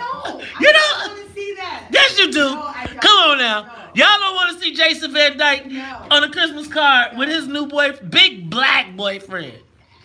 Find something else. See, that's why I got Twisted Christmas. Hey, y'all, it's the Talking Chicago 1690. What would you wish for Black Chicago for Christmas? How about, oh, dang, my page be changing up on me, Juan. Mine didn't change. Okay, yours didn't change? Yeah. All right, mine switched up on me, and my computer is acting real crazy. All right, give us a call, 773-591-1690. If you could give Black Chicago a Christmas present, what would it be? You said, what did you say, Juan? Real love, like to Real love. Yeah, like not the fake stuff. I say, how about a black mirror? A good black man. Oh. Not just black. Oh, so now who's the good black mayor candidate? See, now you're playing. I'm still learning the platform.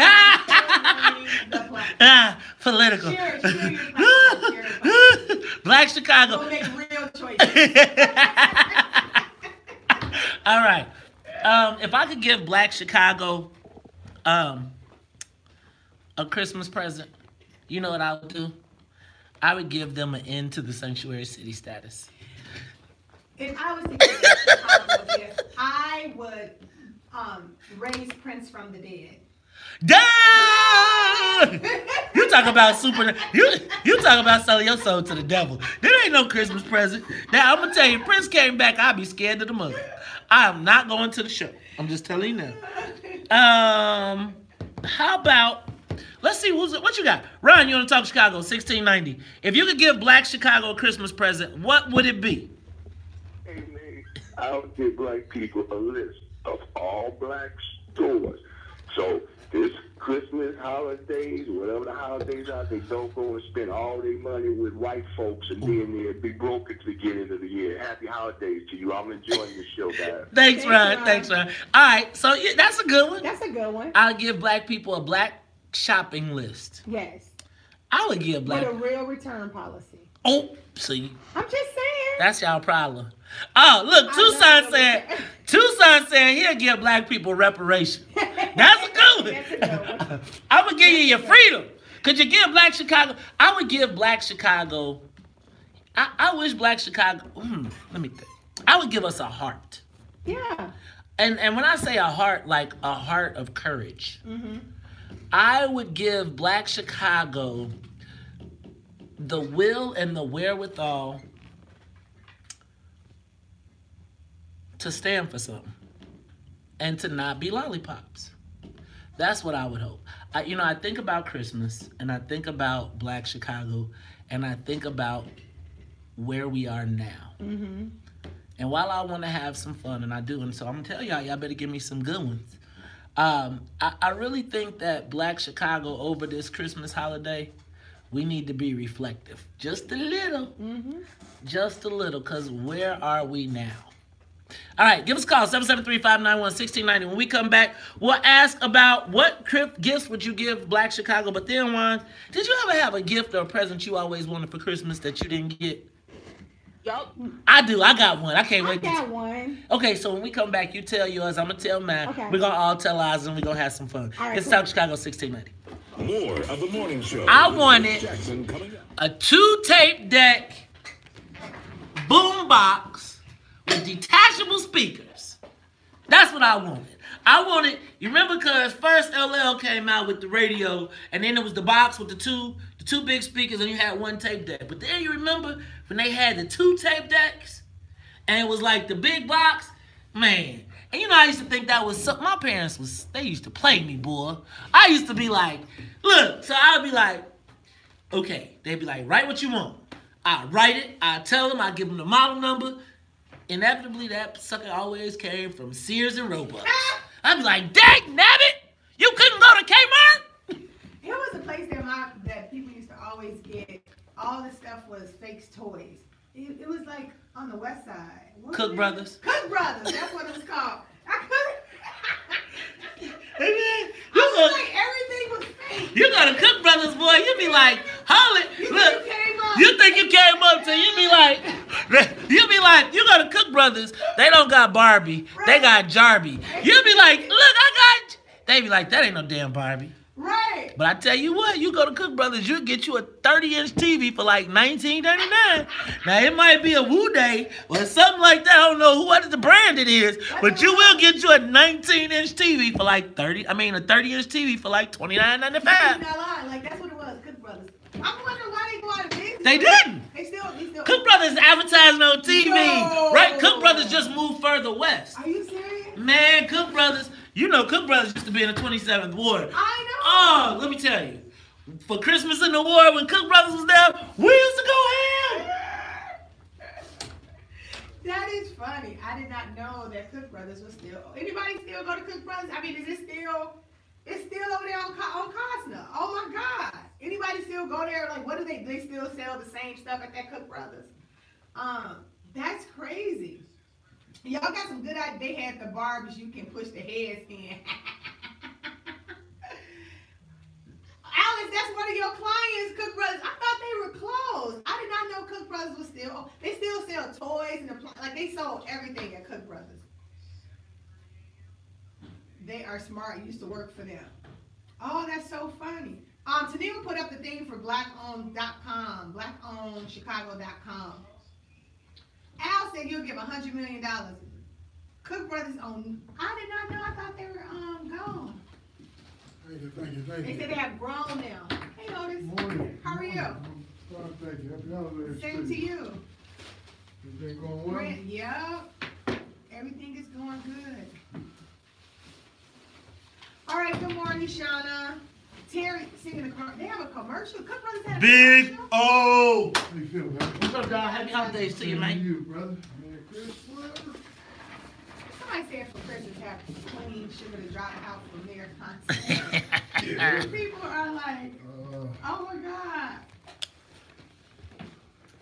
Oh, hey, Chef She Julius. already trying to bully a couple of people. Oh, man. She a gangster. She wants to be Queen Cersei. Queen what? Queen Cersei from Game of Thrones. Oh, I don't watch that. Oh, well, you know what? You about to get put out. I don't How you don't watch Game of Thrones? This I season, tried to watch Narcos Mexico and I kept falling asleep. you gotta watch Start with Pablo.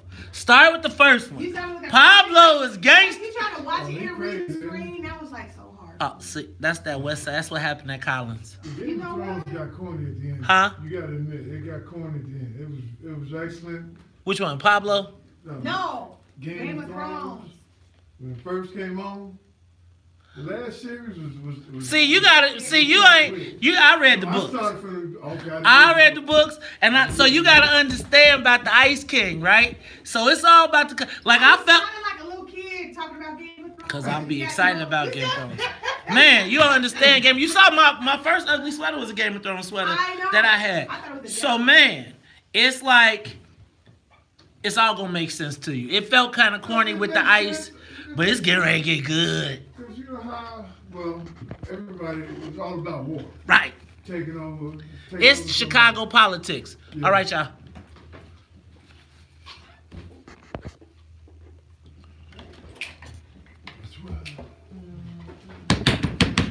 I have not heard this many Christmas raps. Huh? I have not ever heard this many Christmas. That's Sonya, girl. Sonya the truth. And good ones, too.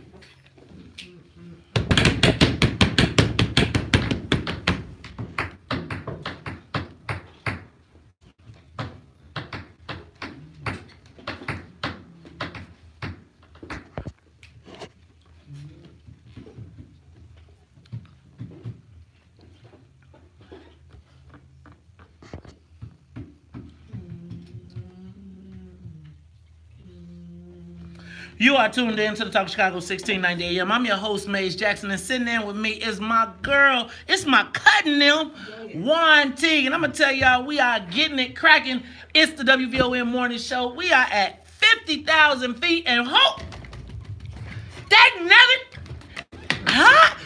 You know what? What is going on? You know, I never understand. We get to 50,000 feet, cruising at the altitude, and here comes the air marshal banging on the door. Oh, man, look. Hold on, please. Hold the door. It is the air marshal. Hey, man, hold on, man. Don't bust the plane. It's Air Marshal Big Otis Wilson. What's up, Big O? How you feeling, man? Good morning. Merry Christmas, everybody. It's a cold morning out there. Well, Big O, I got spoiled with 50-degree weather. hey, man, but you know what? You want, okay, ladies, Look at you stop. on the way. He like, hey, Stop that. Look. I'm gonna start doing that. Okay, so let me tell y'all, first of all, y'all know how I get. This is Maze Jackson's soul playing. And then Big O come in here, all the women be, ooh, let me get my hair. They all looking in the windows. Look, he waving like he doing the Miss America wave. And I'm around this mug like, I thought it was a fly. I was like, this is not the season for flowers. I'm like that.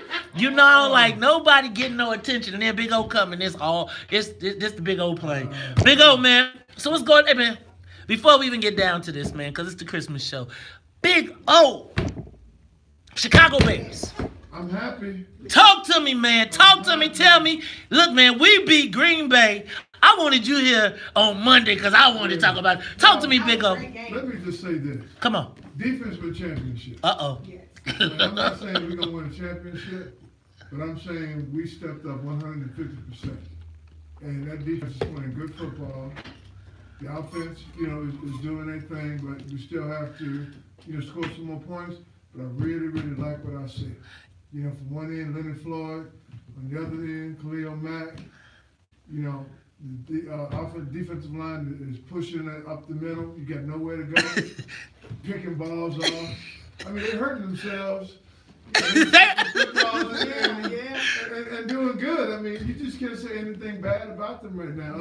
And then locker room. Big O, why you would? Could you ever imagine Mike Dick letting y'all have a disco ball? Why did you have to throw that in there? Why did you have to mess up these kids' parties? He didn't want you to have headphones on, man. Wow. But He said that. Fool. I didn't mix Hey, up man. with that fool. Hey, man. Let me tell you. These kids are really playing some good football, and they're playing together, and they have an attitude. Man, can I tell you what? Okay. Attitude. So I'm going to ask you, right, because I've been hearing it starting. I feel like the 85 Bears defense was the greatest of all time, right? I feel like y'all about to have one. I feel like this is turning into one of those Miami things where y'all, like, this defense is off the chain.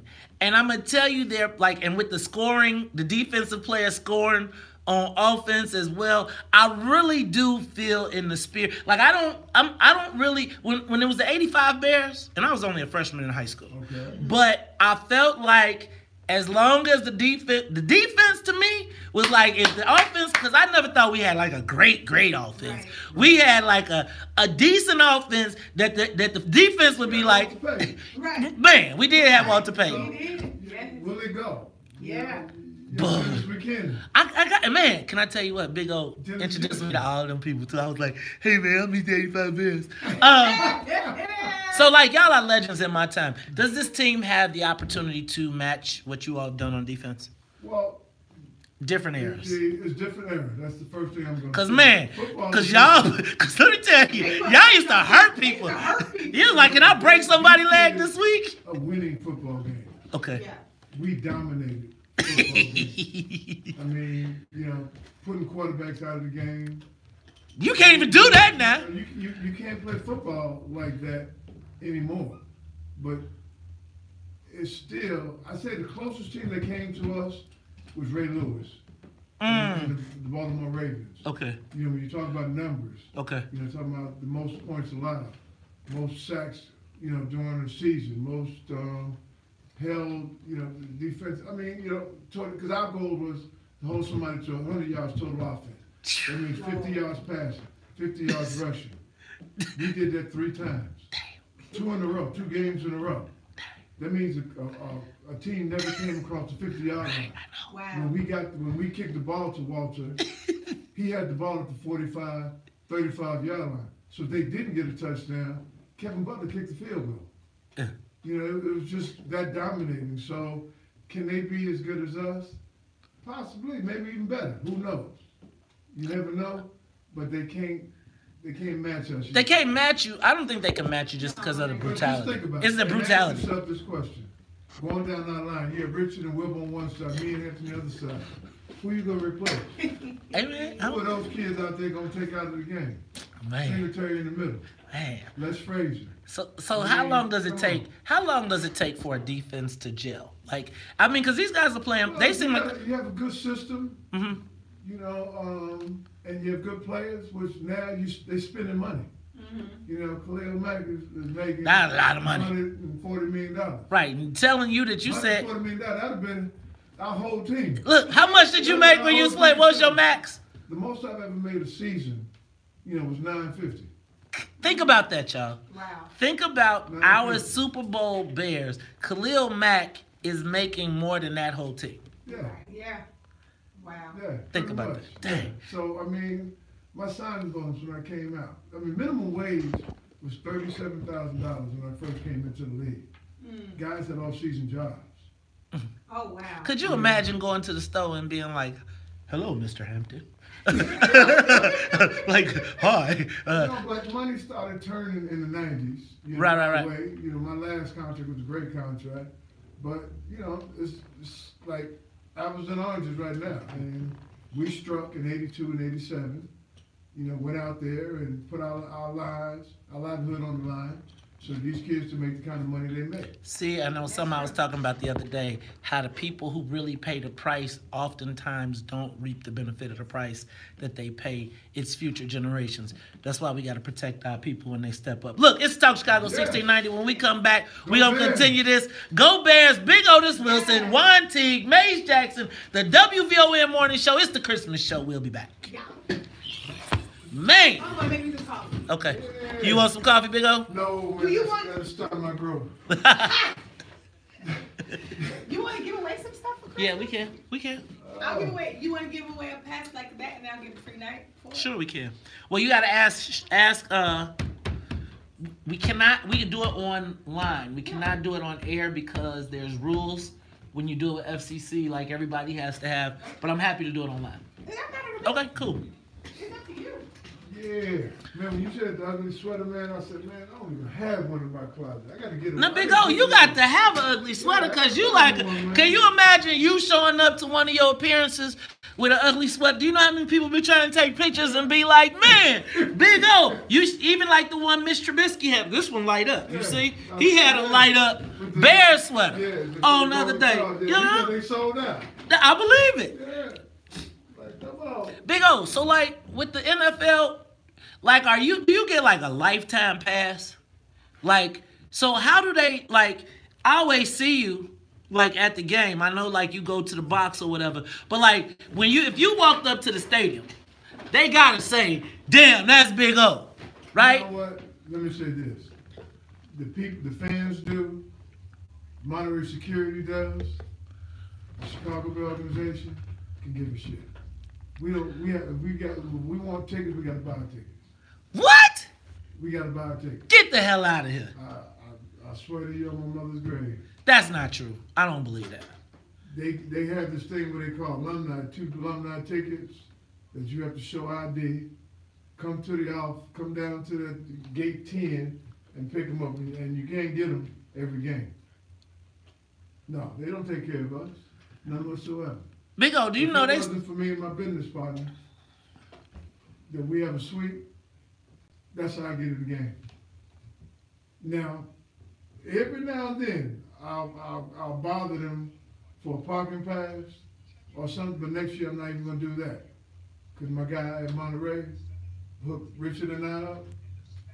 Don't put them on because they'll mess around and then go call it them. That was okay, I don't care. Oh, okay. I don't care, because I want people to know, and I tell everybody. That's crazy. I tell everybody. I don't have any problem telling them, and they know. Why? Is it because is it just you, or is it? At one point, they said, and I heard it, that when we come around, we distract from the current team. I said, well, if the current team win football games, I wouldn't be distracting anything. I can't believe they said that. How do the players respond to y'all? Well, the players, it's not about the players. The players, that's a fraternity within itself. Right. Okay. They some of them don't know us. They don't know you, but they respect they appreciate it because they were young when we were playing. Right. Okay. Like this past weekend, I met Khalil for the first time. Okay. Yeah, when I was in the locker room. Okay. He came through, we dapped up, he said, come on, let's talk. So I'm going to go up there next week and talk to him. That's dope, man. But even when you talk to him, and you say, well, here's your number, they don't call you. Because it's a separation. Okay. From generation to generation. But getting back to the McCaskies, they can care less about you. They care less about That's you. crazy, man. Because That's y'all. Most organizations that I know, from the Ravens to the 49ers to the Oakland Raiders, LA Raiders, whatever you want to call it. Have players working through their organization. Right. I mean, it's like if you think about it. Les Frazier. Think about old boy Ozzie Newsome. Mike Singletary. You know, all these guys are coaching somewhere else. Jim Harbaugh. Why are they coaching somewhere else? Why are they not coaching here in Chicago? There's a reason for that. You know, when Mike came out, they wanted to send him through a 2-hour interview. This man played 13 years for you. And he got to go through an interview? You already know what this man can do. You know who this man is. You've been paying him for 13 years. Now all of a sudden, you got to find out where he stands? I'll leave it at that. Wow. I'll leave it at that. Wow. They care less about us. I don't mess with them. I don't go to those alumni functions no more because I'm tired of, hanging around, making them look good, and you living off my reputation. 63 was the last time you had a championship, and that was called a world championship, not a Super Bowl. 1985, we put you back on the map. Your team was worth $75 million before we won that Super Bowl. Now you're over $2 billion. And we can't get a ticket?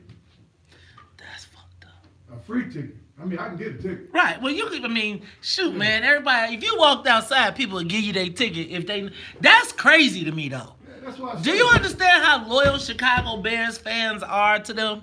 Like, I couldn't imagine that. Well, I can't. They were loyal to us. That's what I'm saying. Like, man, our fondest memories of the Bears is 85. Let me say this. If they just took $500,000, and that ain't nothing to them. That's like throwing $5 on the ground. And just had all the 85 guys every season. Do it every year, $500,000. And just have us there at the stadium going around doing stuff. The Blackhawks do it. Yeah, Bulls do it. Right. You see everybody. You got a job. You in the organization. Everybody do it. That is unbelievable to me. That's unbelievable. Yeah. Matter of fact, they owe me money right now. Who? The Bears. How could they owe you money? I did an autograph session for them out in the cold for an hour signing autographs for the fans, and I ain't got paid yet. Big O, so let me ask you a question. I ain't got paid yet. I ain't got paid yet. Big O. Been 2 weeks. I don't need the money. Right. You just the principal, damn it. Yeah. Damn. Big O. So how does that work? Is that a secret? Is that something you talk about? You won't talk about? Like the autographs, ballpark. Like. Well, it ain't worth talking about. Okay. Cool. Because you're right. Because the fans really knew. Because everybody asked me. Think I get tickets? Think I got carte blanche? Man, I feel like you should be able to walk to. Oh, you got the game Sunday? Oh yeah, I go to all the games. He got his partner. They got a box, but his thing is the Bears don't take care of it. He got to go buy a ticket if he want. He won the Super Bowl. This dude is in Chicago. You buy the tickets to the box? Yeah, No, he got a box. Me and my business partner, we have a suite. Right. Yeah. Oh, the shade.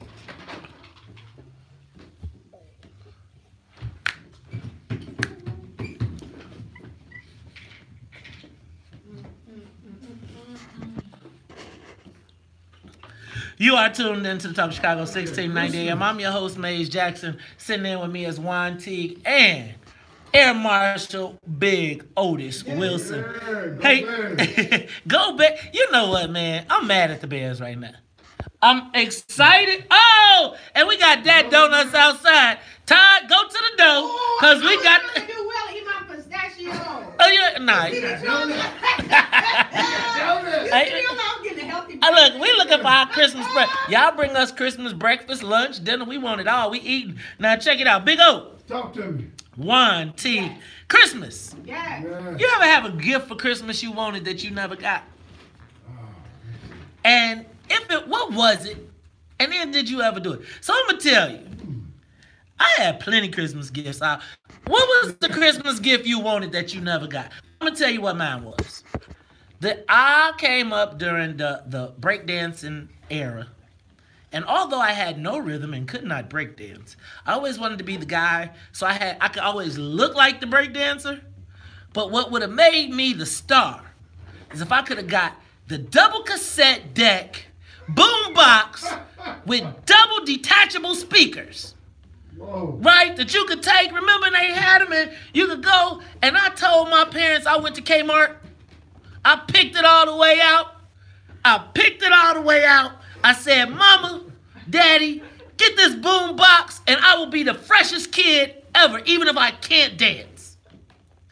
You know what I opened up on Christmas Day? They went and got the one from Sears Roebuck and didn't have no 2 tape days. I was like, you know, so everybody came out. Look, so everybody was planning on getting boom boxes for Christmas. And you know, remember how they had the ones with the big old speakers?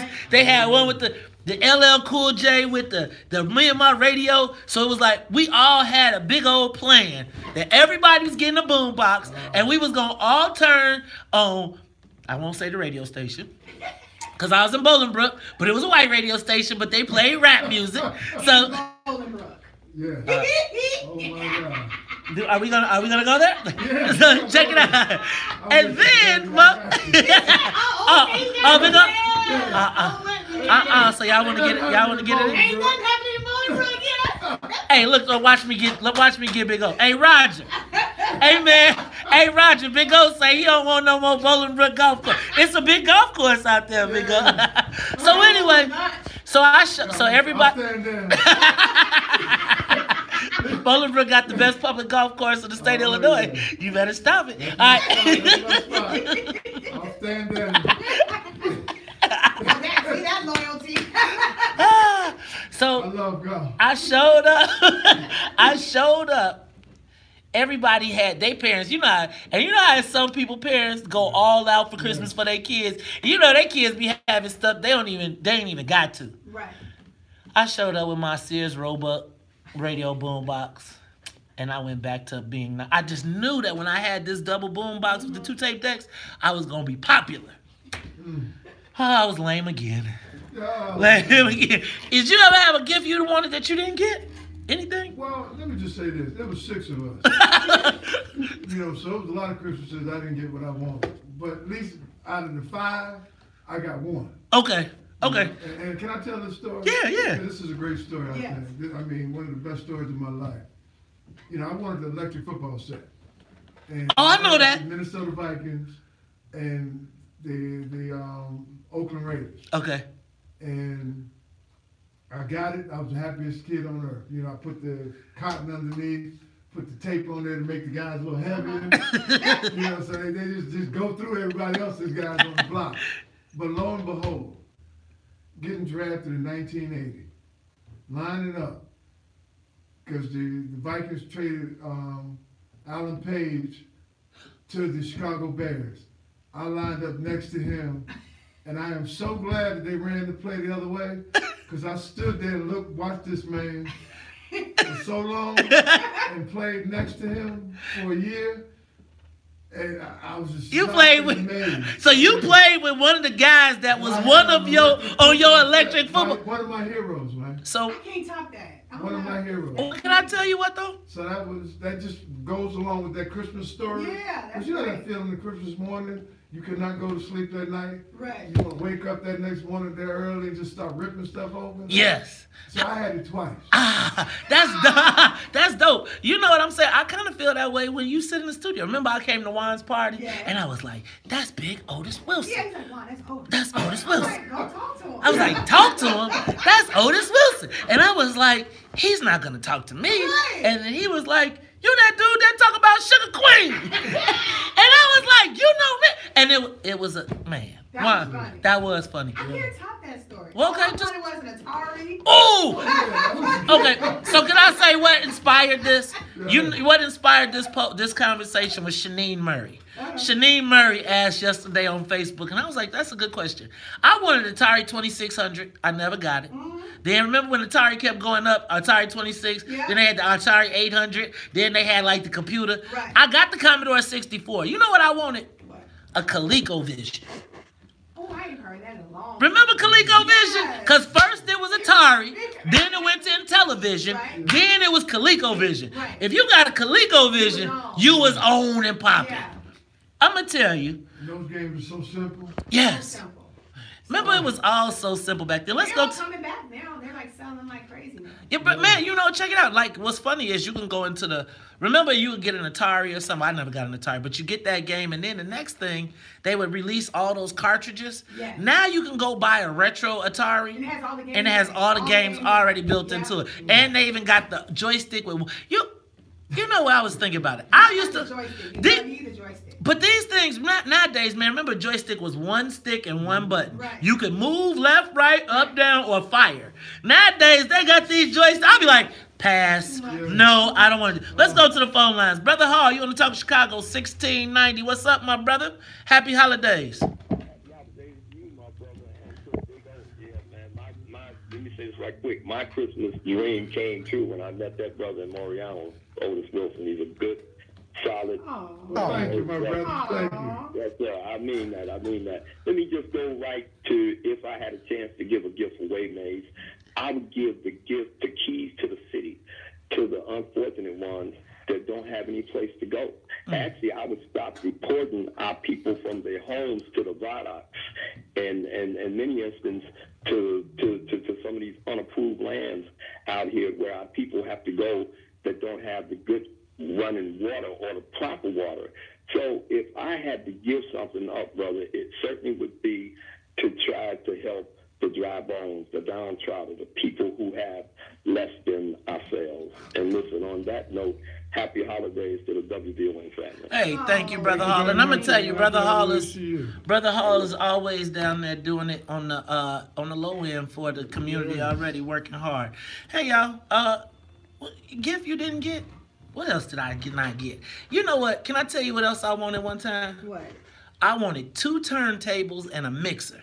And I went to Radio Shack and I priced it all out and I laid it out to my parents and I was like, oh, sorry. Yep, man. And I laid it out to my parents and guess what? They brought me a Sears and Buck record player. So Sears and Roebuck. So basically, you probably wanted to be a DJ. Yeah, I think my parents had a Sears and Roebuck card is what it was. And whatever you got, it better be in the Roebuck card. Look, we'll be back after traffic and the weather to Talk Chicago 1690. More of the morning show. With Hold on. I'll be right back. That costs a whole lot of money. Right. They paying that kind of money. Obviously they didn't. I had Sears and Roebuck. Right. So are you home for Christmas? Do you stay home? Yes, I do. I do, because, I have my daughter, both daughters and my granddaughters here in Chicago. Oh, that's good. My son is in West Virginia because he coaches football in West Virginia. Okay. So yeah, we stay local. Oh, good. I don't like to travel on the weekend. On the holidays. But New Year's, Jim Reynolds. Okay. He has New Year's Eve party out in Arizona. Okay. We all go out there. Okay. And then January I'll start my golf tour. Okay. So I'm going to Nassau. Okay. To what is that? Baja Resort. Okay. And just start playing golf. Okay. What, that's your Christmas? You start No, after Christmas. We home for Christmas. Okay. Yeah. How did you like Cuba? You know what, Cuba was nice. I was kind of depressed at times because of the people, how they treat us. Right. And I mean the dark Cubans. Right. Because if you're a Spanish Cuban, you lived on the east side of the island, which I didn't really get to see a whole lot of that. Right. They have the money. Right. Right. They have the influence. The west side of the island was folks that did the plantation on the field, and it looked like Beirut. It did, yeah. It was like it was like Beirut. And then when I got back, I did it backwards. I watched on Netflix all the documentaries of the history of Cuba, and well, now that actually people don't really know this yet, Fidel's family is out of Cuba. They don't have rule now. Right. It's ruled by another faction. Wait, his brother's gone too? Well, his brother's out of politics now. Oh, wow. So, but still, it's been so entrenched for so long. Everybody that's ruled Cuba has been from the United States that's been influenced. Right. Go to Cuba, take over Cuba, run Cuba, make a whole lot of money from Cuba, and end up getting exiled. Yeah. With a whole lot of money. Because the last 2 people took about $100 million out of their country. Wow. You know, It was just amazing. But I love it though. I mean, I love the people. Yeah, it was. They're so, Yeah. you know, impoverished. But it was nice. That's what I said. They're the nicest. That's what people say. Come on in, how you doing? It was like they were glad Like to it was see like you. nobody, even though like we're looking like, oh my God, this is hard. They're like, hi, like they're like, it was like. I got a crazy. friend. I was just giving money away like crazy. Yeah. I got a friend that said he went. Hello kids begging, man. Really? Right here. See, It's so pretty. Yeah. So It pretty. could be so pretty. I mean, it's gonna be. Yeah. It is gonna be, cause they getting ready to colonize that mug and put it. Remember the Godfather? Remember what was there before? Now we getting ready to get into it. But we helped them write their own constitution. Oh, we're back. Oh, and we're back. Tommy Davidson. Tommy Davidson. Tommy Davidson. He's here? Voice, he's on the phone. Okay.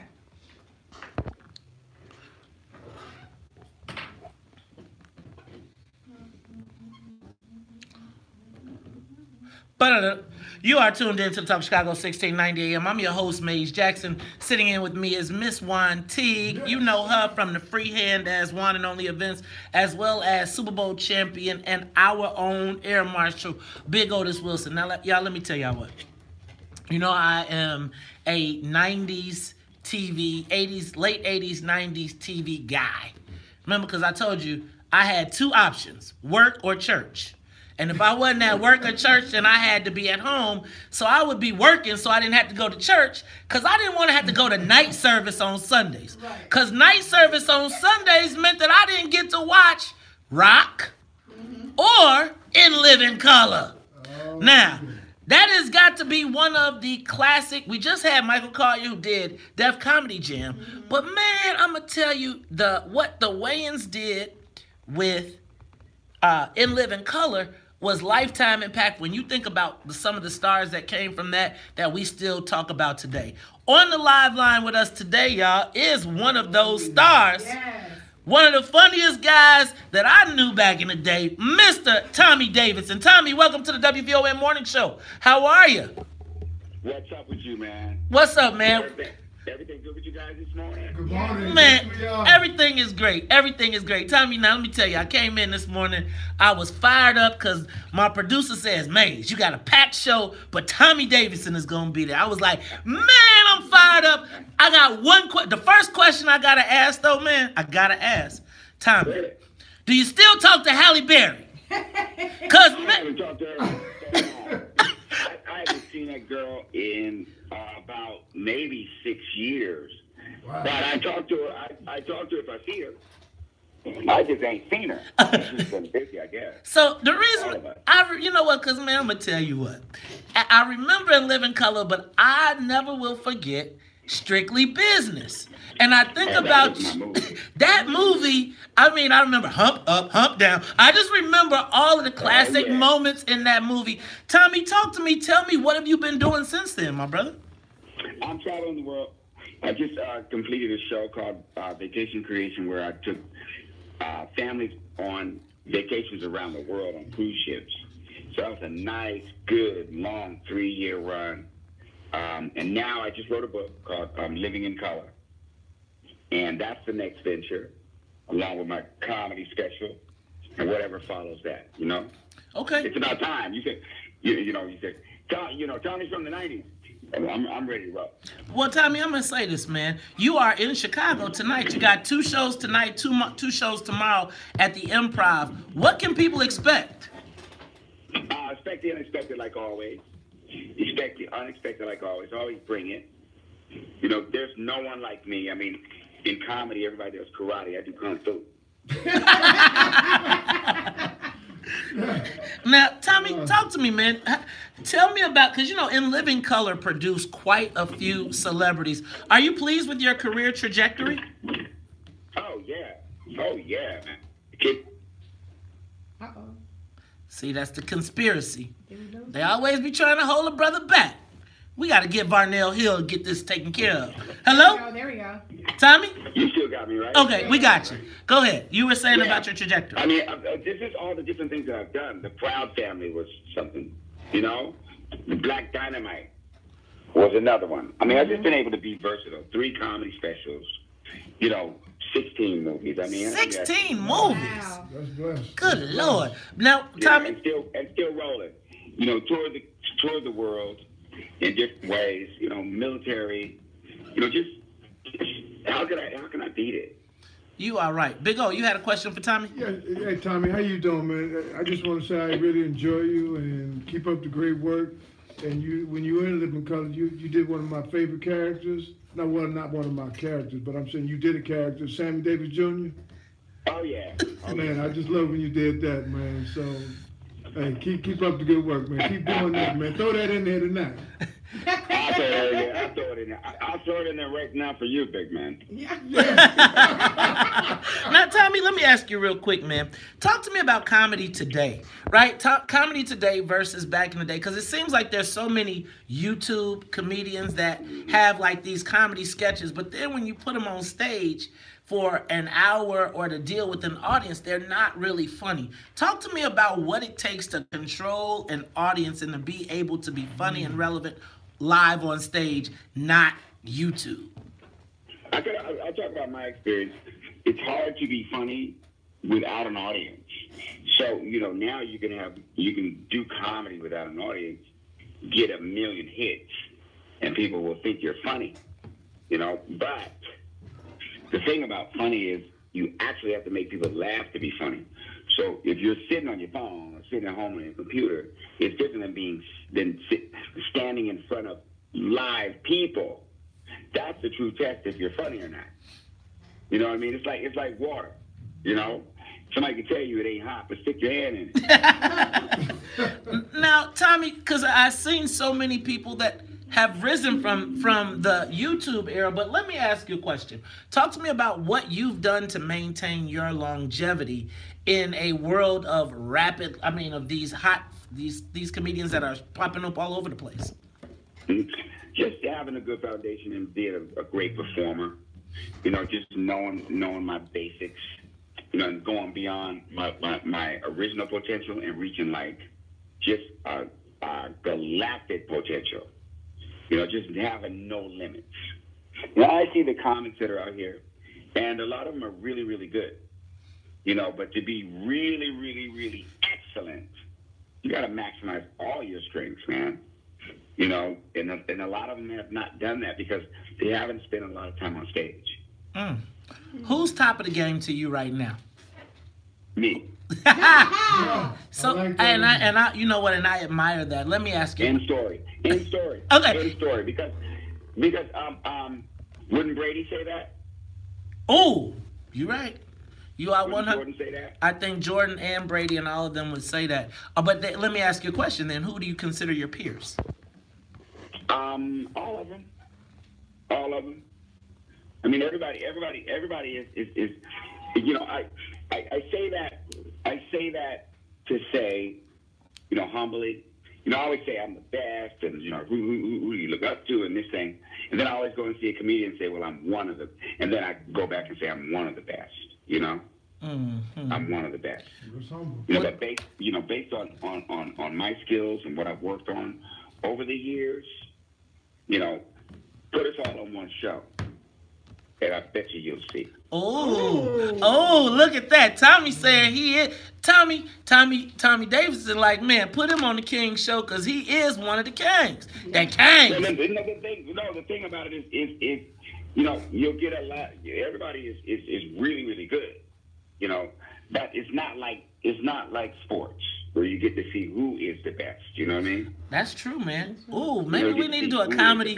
Man, we might need to do a comedy battle, man. Like, you know what? Think about that and bracket it. Rank everybody, put them in, and then say, hey, who wins? Tommy, let me tell you. Let me just ask you. I know I got to go. What got you your start in comedy? When did you know that you were a comedian and you were going to do this for life? I started out at the worst strip club in D.C. And it was just on a friend of mine telling me to do it. And from the time I opened my mouth on the mic, I got a laugh. And I've been going up ever since then. It's then when I started doing talent shows and Patti LaBelle came and put me on tour, and Kenny G and all these people put me on tour. Before I even got to L.A., before I even got to Hollywood, before TV shows were even happening. That's when I realized, wait a minute, I got something here. I don't have to work at the hospital no more. Man, he said he ain't got to work at the hospital no more. WVON family, that is Tommy Davidson. He's got 2 shows tonight, 2 shows tomorrow at the Chicago Improv. You can get your tickets at chicago.improv.com. Do not miss him. Tommy Davidson, one of the legends of the game. Tommy, we appreciate you, man. And whenever you're in town, don't forget to stop by the station. We'd love to have you in here. It's Talk Chicago, 1690 AM. We'll be back after traffic, news, and the weather. The talk of Chicago and the voice of the That nation. said, me, I'm the best. I was like... You said somebody else, I was questioning. I'm the best linebacker there is. Don't come no better. Still Big O. When I'm healthy, Big O say, let me get on the field right now and show you whippersnappers. I might not catch you.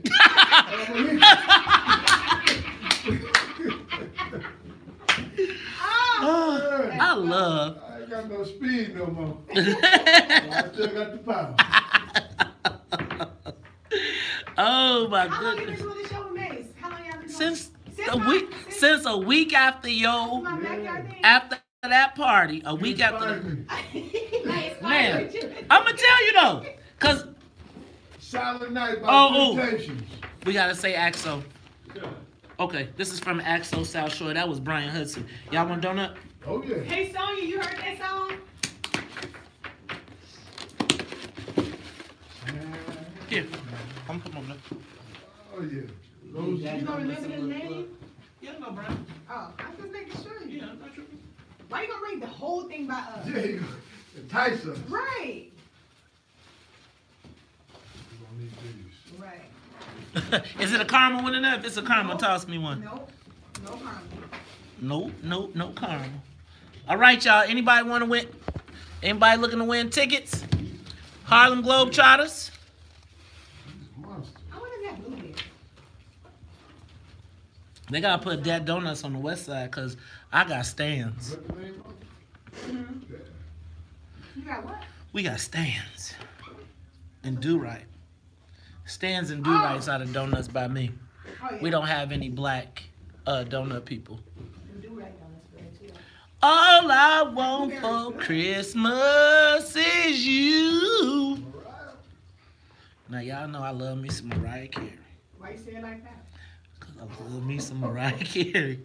I was just thinking, hi Mariah. Me and Mariah go back. Shanine, what's up? We took your question. Our question of the day today, not question of the day, not social media question of the day, but Where did you take it from? Shanine Murray. No. So Shanine said, was there ever a Christmas gift that you didn't get? Oh. And I was like, that's a great question. So that's what inspired me to ask about, was there a gift that you never got? Oh, Dad, we got Linnell Harris is supposed to be here. Where we at? So y'all gonna have to take a shift, like one, middle, boom. These things too thick. Huh? Aren't they? You said they too thick? Javier, you want me to bring some donuts back to work? Yeah. Hey, Buster. Hey, Tina. I gotta say, hey, Sonya. My cousin, when he said she was waiting for the singing. Maze is not singing today. All I want for Christmas. The key of, that's the key of Maze. It's not the key of. I have my own B key. flat. Maze got his own key.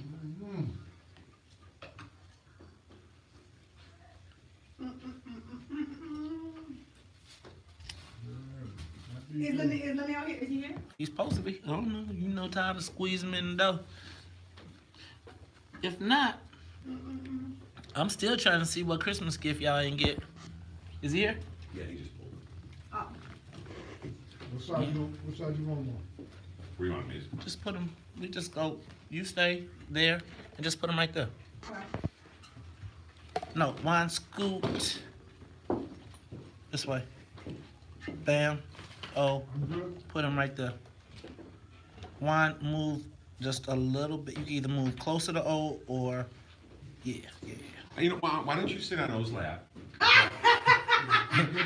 Big dog don't bite no more. Right. I get a damn out of bitches.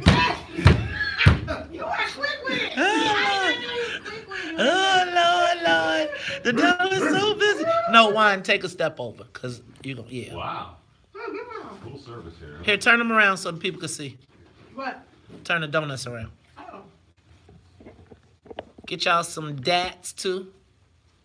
All right, cool. Toss's gonna be like, No, I ain't taking that big ass. Yeah, I just did that. I'm still, you know. Simple. they have something bigger than his ass. Man, Shanine, you already missed that. We talked about, she said her gift she wanted was Atari 2600. I wanted a 2600. Brian Hudson, wine. Brian wants to know what kind of dat did you get? Blueberry. Blueberry and big old, which donut did you get? Jelly. Jelly Billy. Helly Billy. All I needed was my peanut butter. Did anybody ever, okay, let me ask y'all this. Did y'all ever play, like, remember, did anybody ever have the handheld video games? Did anybody ever have, remember when they had football and they just had the red dots, 11 people, and then you had to go and try and win? Or the video pinball? Remember when you got that game for Christmas and then you brought it to school and took it out and your teacher took it and put it in a drawer? And then you ain't get it for the rest of the year, but you couldn't tell your parents? Yeah. What's up, brother? What's up? How you feeling, man? What's happening? What's happening? What's up, man? Right here? You gonna sit right over there. What's going on? Hey, Lily. What's up? Don't see you. Doing good, man? Oh, yeah. Good to see you. Hey, boy. How are you? I'm good. Good to see you. Good seeing you too.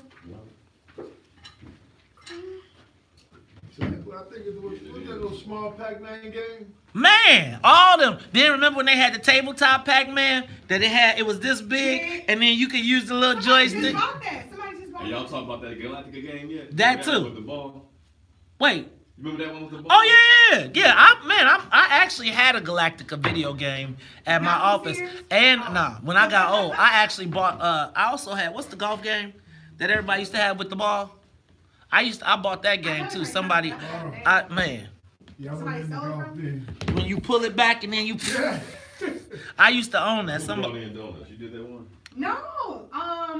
No, Brian Hudson from NAACP AXO did it. You want one?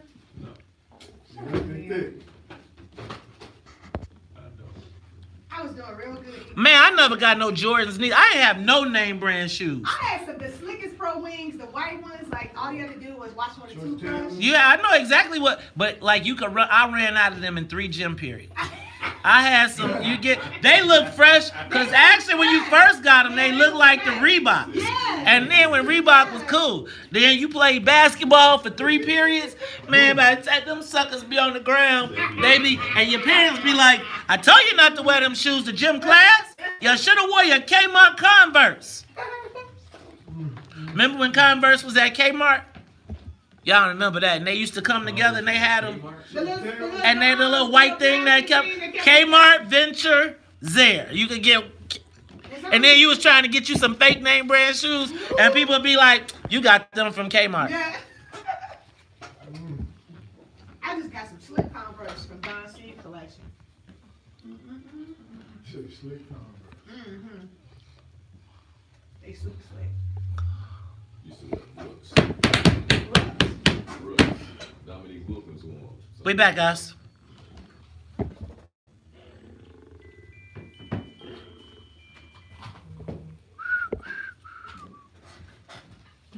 That's there she go. That's a. Why are you closing your eyes like that?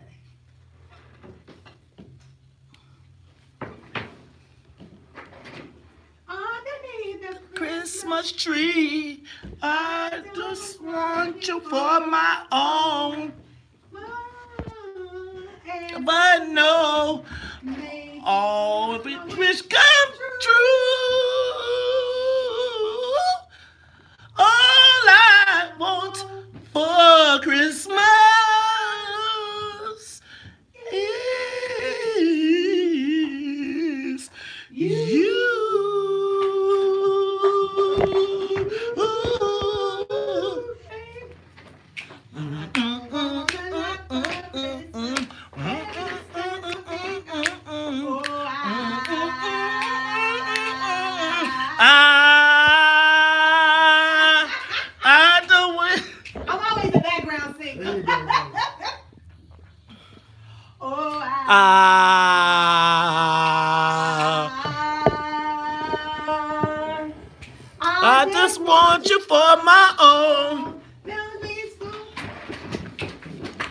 All my wish come true. All I want for Christmas. You are tuned in to the Talking Chicago 1690 AM. I'm your host, Maze Jackson, y'all. It is the Christmas show. Hey, y'all, that. Let me tell y'all what.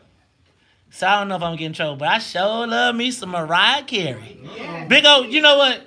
I'm okay. You lucky you 6 foot tall. About 280 something, because when we was going through our list a couple weeks ago, you said Mariah Carey, and I was like, hey, don't make me get in the fight with you, though. Hey, it's the WVON morning show. She made up. She got some enhancement. Hey man, this all hers. She owned it all. She paid for it, paid for it. Hey man. All right, y'all. It's the WVON morning show. It's the Christmas edition. We getting it in. All right, so that voice you hear in the back. Christmas. It's natural. All right. Oh. Oh God. All right. You got old singing. It is the WVON morning show, y'all. We got a packed audience. The studio is cracking. I'm cooking. We all got some Christmas sweaters on. We got reindeer. Sonya got the snowmans flying. It's all going down. But let me tell you, we got to say what's up to the WVON morning show team. So I got to say what's up to Juan Teague. She's been with me for most of the week. Got to say what's up to Annette Flournoy in the newsroom, as well as Miss Sonia Escobar. She's the musical conductor of the Soul Plane. Big Otis Wilson. He is the air marshal. Hey, y'all. And in the building, right? Let me tell you, because y'all know, sometimes I'll be like, I can't find the positive. I'll be like, is the sun shining? It is. Do you see them clouds over there? They coming. And I always say, people say, man, sometimes you need to be a little bit more positive, right? Now I'm going to tell you. And I always be like, man, and then I turn on the radio on Saturday mornings. And then I turn on Sunday mornings. I turn on the radio on Sunday mornings. Now check it out. I get up early. I go get my coffee. I got a whole plan in the mornings. So I kind of time when I go to get my coffee on Sundays with this brother's show, because sometimes I need to re-inspire myself. So between you and Joe Osteen, y'all are my positivity for the week. Oh, wow. I know. Don't tell nobody. Hey, man. So, look. Right now. Look, that's why he ain't going to be on. Check this out. That's why he won't be on the morning show too often, right? Look. First of all, now y'all know how I get. First, I already got Big O. The women is all licking on the glass, looking. Then y'all bring in Smooth Linnell with his hello. And let me tell you, and then he probably tell people, you are beautiful. Your life is going to be great. And they be like, oh, damn. But let me tell you what. I'm going to tell you, this brother has one of, you know what, y'all got two of the most positive people I know in the world. You and Pam got to be the most positive people in the world. But you know what? You are here not to talk about that. Well, actually, but you're here to talk about your new book. It's not that new. It's not that new, but it is my book, and it's the time of year when people should be reading it. Talk to me. So the name of the book is Slay Your Goals, 5 Simple Tips for Achieving Your Life Goals. And, so Christmas is coming up, but as soon as Christmas passes, we know everybody the tune will begin to change, and they'll be thinking about 2019, what am I going to do in 2019, what am I going to create in 2019, what goals or resolutions will I have in 2019. So a couple of years ago, I wrote this book because I realized that a lot of people don't understand the science of goal setting. And it's a science? I just be writing it on the paper. Oh, well, that's part of the science, is writing it down. Really? Yeah.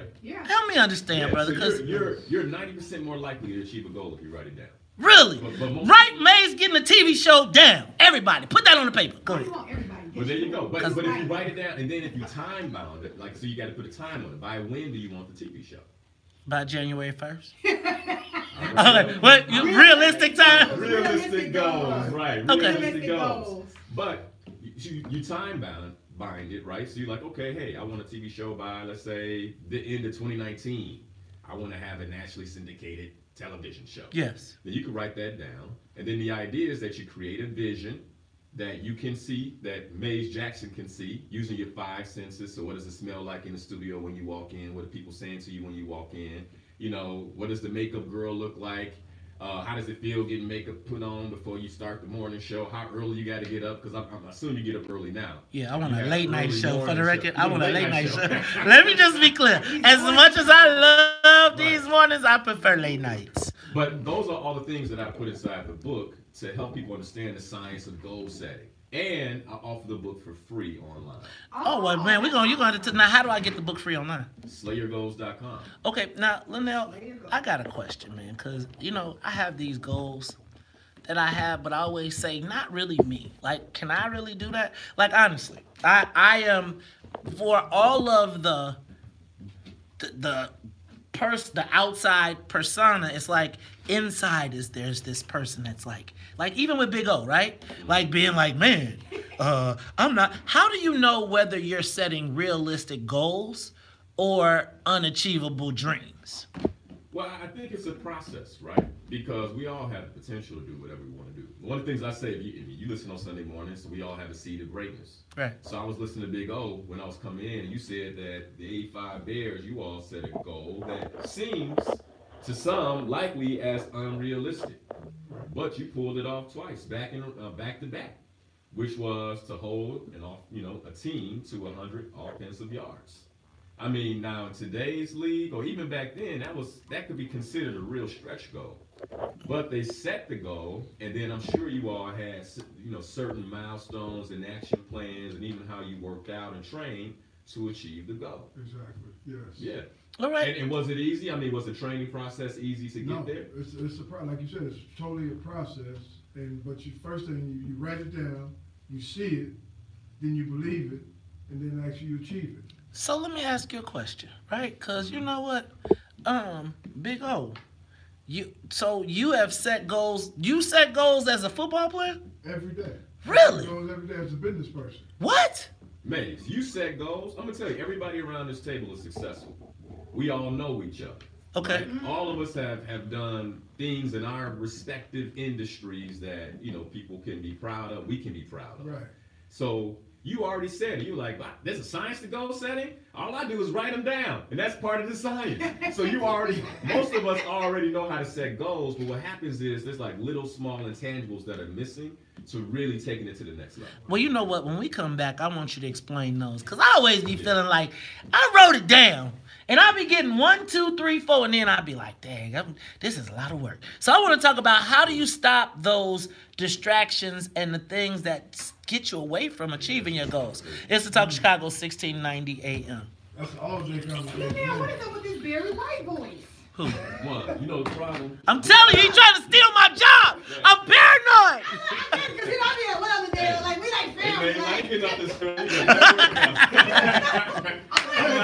Right now here. We have been knowing each other forever. I don't think I ever heard his voice closely in my ear. Juan knew me when I was a preteen and I didn't have a voice. You're right. Really? So as you start to age and your voice change, she's like, that's what. And what, you a year older than me? Yeah. So she's like, that's his little man. Hello. Well, hello there. It took her hearing in the headphones to be like, oh, wait a second. All right. So I got a question now. So how do you deal with people in your life that don't believe in your goals? Like that are, so I'm going to tell you, like, I was married before. Right. Right? And in my first marriage, I was like, man, I'm going to be somebody one day. Right. I want to be somebody. And I mean, I was in the pursuit of being somebody. Right. And they would always be like, you ain't finna be Jack Bowden. You ain't blah, blah, blah, blah, blah, blah, blah, blah. And even as I kept making it, and then I would still doubt myself because I'd be like, she always said you ain't finna be nothing. How do you, or not, like, or it would be like, you think you all of that. You ain't all of that, and you I don't care what you just did. Yeah. Right? And not what, how do you deal with people that are in your life that don't believe in your goals? So, man, in some ways you got to get rid of them. Yeah. And you did. Stay away from them. I did too. You got to get rid of them. And you can't tell everybody everything. Nope. There's some goals I have that people won't know until they see me do it. And they be like, L doing that? I didn't know he was going to do that. And it'd just be like, I was working the goal. Only person that knew was my wife. And I tell her because what I love about my wife is she believes me. If I told her, babe, I want to fly, she'd be like, you can fly, baby. That's you can real. fly, just figure it out. You know what I'm saying? So that's one of the reasons I married her, because I want that type of cheerleader on my team, and I'm the same way for her. That's good stuff. Yeah. That's good stuff. But any friends I've had, I've had friends tell me I couldn't do certain things, and over time we just... Yeah, you just separate. Yeah, they become that person. They become that person you have a drink with once a year. Right, exactly. Ah. Yeah. Well, you got to pay child support for the rest of Well, your life. But not until they turn 18. But at least But, she ain't laying next to you. Though. but you know what though? It's crazy because it's funny because I had all of these goals that after like I removed that, like they all start, like I started to just, man, things just started happening. Yeah. And then it was like, I really can be. That was like, your drag. Man. That was your drag. Yeah. That's one of the things I talk about in the book is in physics you have, something takes off. What can slow it down is drag. Yeah. You know what I'm saying? Well, so I think and I think it happens more with women because they stay with men that drag them and belittle them and they think that's all. So I think it even happens. Men are quicker, like if they'll just go find some other avenue, but women will stay in the bed, can stay there, gain all kind of weight, get all depressed, and before you know it, your life is split. One day you just gotta wake up and be like, wait, what am I doing? Yeah. So, because you try to make it work. Women always try to make it work, and sometimes if somebody's not elevating you, that's not love. Not at all. That's what I was gonna say too. You gotta put yourself in a situation with a lot of people. Yeah. Because like right now, I put myself in a situation with a lot of businessmen. Right. Like Frank Clark's, the Jim Reynolds, that are successful. Right. So I could see, You a can see blueprint. it. That's true. I had my goal, and I certainly not gonna compare. Girl, this way. We're back. Right. We back. That's good. That's what you do. Put yourself in that circle. In that circle. Yeah.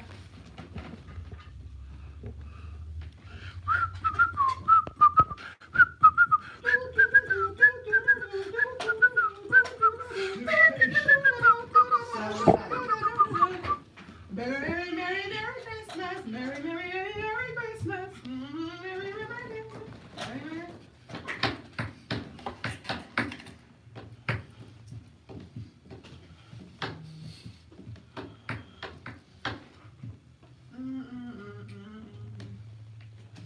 You are tuned in to the Talk Chicago 1690 AM. I'm your host, Maze Jackson. Sitting in with me is Miss Juan Teague, Air Marshal, Big Otis Wilson from the Super Bowl. And you know what, man? We have motivational speaker, author, life coach, Linnell Harris in the building. And he is telling us about setting goals. Now, Linnell, I had some goals in life.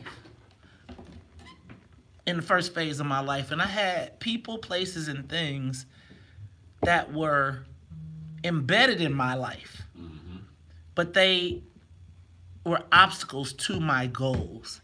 How do you deal with things that distract you from achieving your goals? So, distractions are like weeds.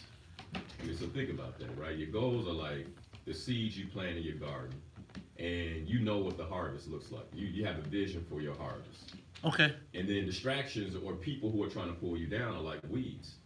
And the only way... Big O. Look at Big O for that, like, testify.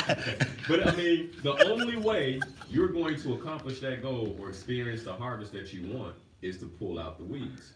So you have to ask yourself, what are my biggest distractions? What are the things that rob me of the time that I should be using to do the work I need to do to be who I intend to be?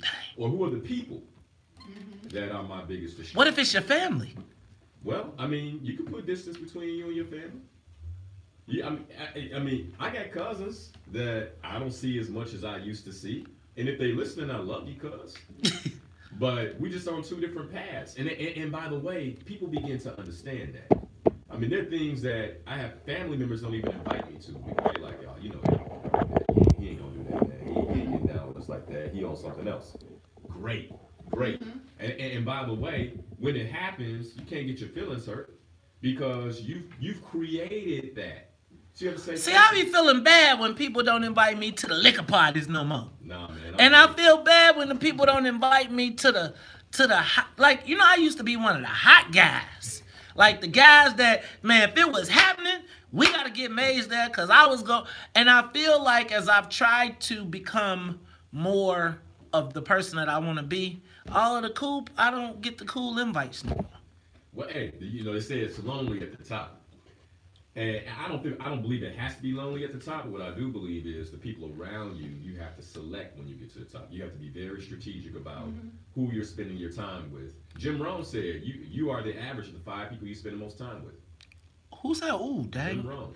Dang. Old school motivational speaker. Oh, dag nabbit. Well, there's also that Maze now go to sleep at 9:30 because of the early morning show. But he has goals. But can I tell you something? His goals require that he go to bed at 9. So he still would be invited. I'm not saying, I mean, I'm just being funny, but let me say this. No, not actually, because I don't get all the invites that I do, but I get the invites from the people that are still in my circle, but like all the miscellaneous. Right. But, dang, you just had something that I wanted to go back to. My bad. But, Juan, you know I don't have no short-term memory. I know. You only got Linnell, so keep on talking, my brother, because you got me enlightened. A few more things about the book that I think people will really like is, so what happens is when we set goals, we think we're going to squeeze something brand new into our lives and keep everything else that we've been doing. And one of the things I talk about in the book is actually chapter 5 is, what will you stop? If you want something big in your life, you got to give something else up. Bam! There it is. So that was the point that I was talking about with the morning show. So I decided at one point, like, I wanted to be in radio, right? And so Melody would call and she would say, and I would fill in, do whatever, but my goal was to be a full-time personality. Right. And when I got the job, I didn't want to be the morning show host because God knows I was trying to still be, but I felt like it was my path. And so I said, I got a choice. I could show up here at 5 minutes to 6, open up a paper and give y'all a show, and it would be okay. But I said that I'm going to make a lifestyle change commitment. So I don't go out past 8 o'clock because I say that if I'm going to be bigger. People listening right now. I hope they listening. I hope they really hear what you're saying. Well, I hope they do too, because I'm gonna tell you, I hate going to bed. I do not like going to bed at 8:30, 9, 10 o'clock because I feel like the whole world and my whole life has been after 10 o'clock. Yeah. Right. But I said I want to give when I wake up, I want to give the WVON audience the best morning show possible because this is my audition for my TV show, my nationally syndicated radio show. And so I did have to, and it sucks sometimes when everybody like, man, we going to $2 Tuesdays. I'd be like, oh, I'll have to pass on that.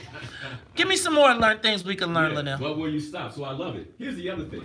One of the main reasons people don't accomplish their goals is because they forget them.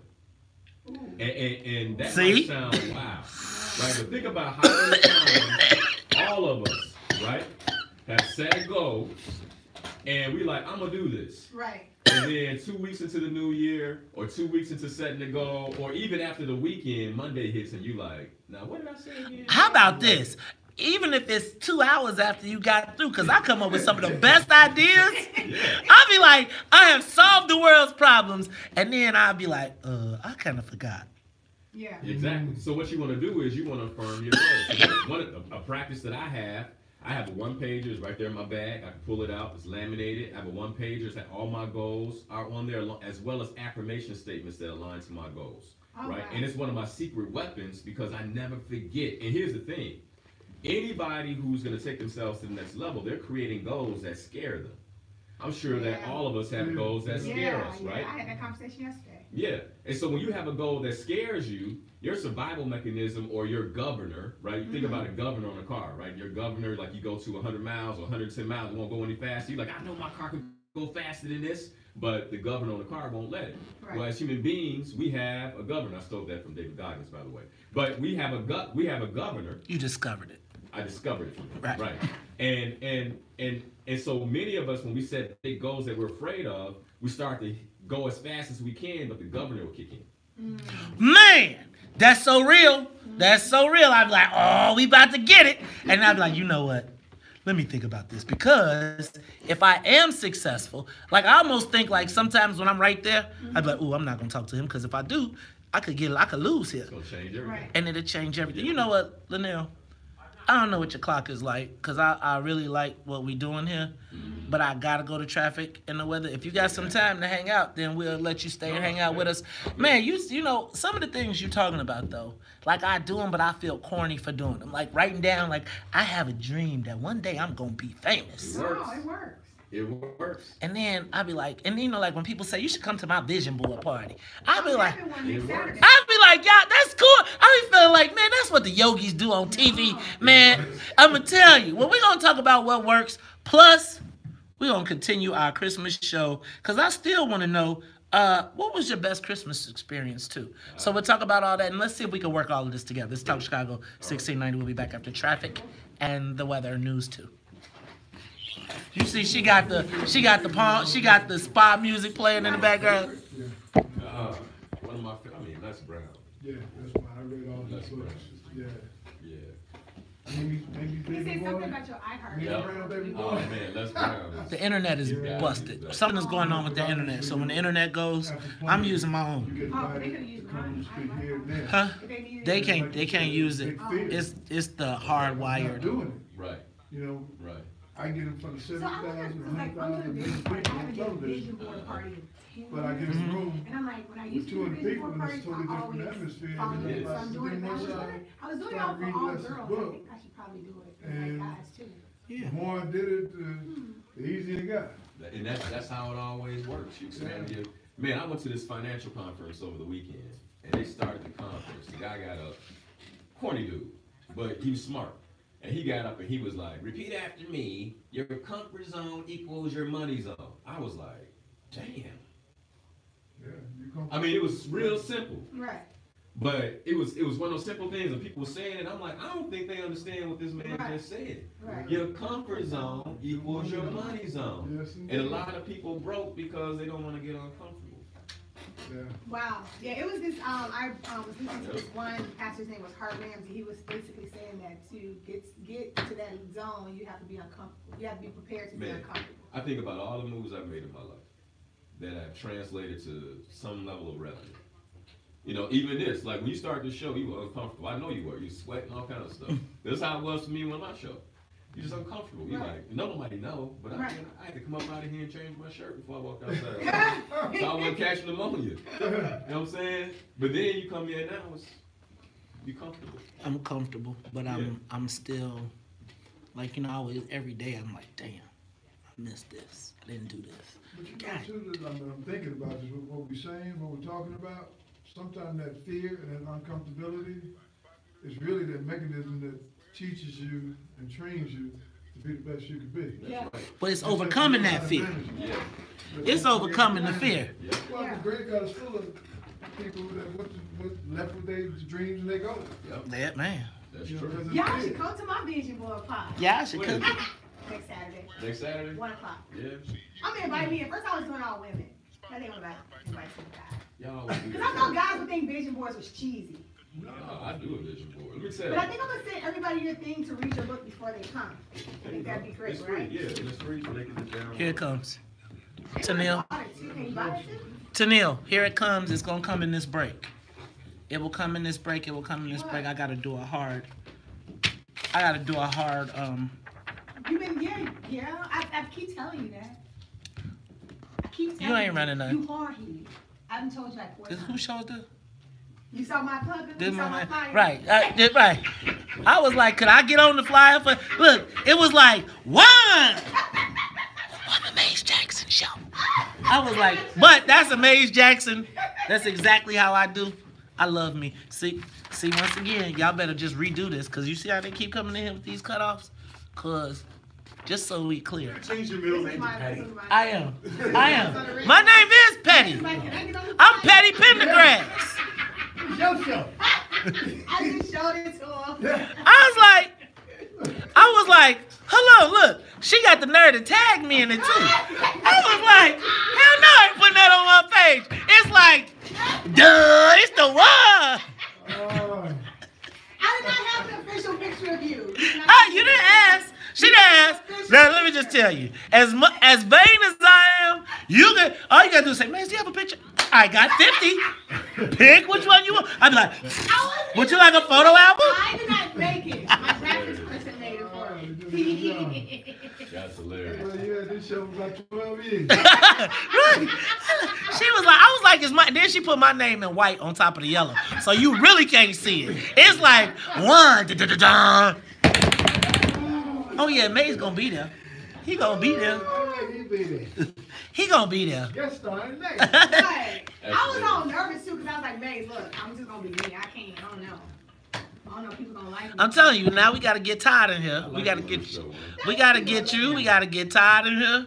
I'm telling you, have us a breakfast club around here, but I would like to have an afternoon club. Thank you very much. But see, I do late nights. Like that's why I want afternoons. Yeah, the 10-buck party and like a George James party. Woo! Didn't George just have something? That's what I was at. Yeah. Yep. See, George didn't invite me to his party. He ain't not asleep. You asked me if I want to come. Let me decide if I'm gonna be asleep. Morning show, and I'm still asleep. George party was nice. So live music, like it was really. George parties are usually always nice. George got Ice Cube coming over there today. Yeah, I'm going. I'm not. Nice I'm going to, the liquor store. It's real nice. On 55th, right 55th. So that new mall is about to start getting a whole bunch of marketing. Yeah. There's a new hair store. Where Walgreens used to be off when you get off at 55th to go to the left off of what is that street? South or west? South. What's that? What? don't know. What you looking for? Where the liquor off the liquor store is at 55th in the mall. That mall right off of 55th. Checkers and all that. Is it Southgate Mall? I can't think of what they call it, but it's right when you get off, right by the Checkers, the currency exchange. If you go in there, George is on the corner used to be the Walgreens. No, he's not in the Walgreens. No, it used to be the Walgreens. No, Walgreens is now about to be Beauty Icon. He's on. If you take that corner, but he's south though. Yeah, he's on the south wall. So he's on the north side of the street facing south. It's a really nice liquor store. For a liquor store in the hood, no bulletproof, no, seriously. No, you're right. Cause I mean, you know, when the Indians come in, the first thing they want to do is bulletproof you out, right? And be like. It's at 55th and Windworth, pretty much is where it's at. 55th and Windworth. It's my favorite. This is Otis' song, right? Yeah, it ain't Christmas till you hear this. He says not Christmas till you hear this. So he got to get that mouth. You want the deep? Who want the deep? I got it. Linnell hasn't had a deep part. My friend, I want you to listen. I got the mics on y'all. On background. Keep on. You're live.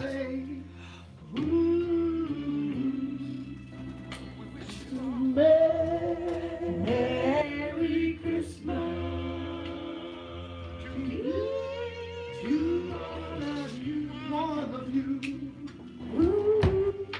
Who got it? You gotta get that part. So go ahead, Juan. Go Juan.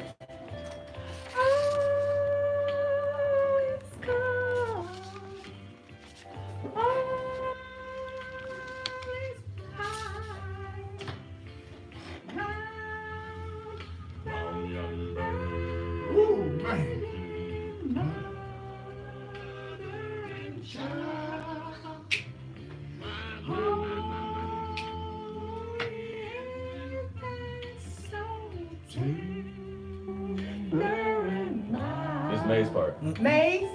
Sleep. Oh, Lord.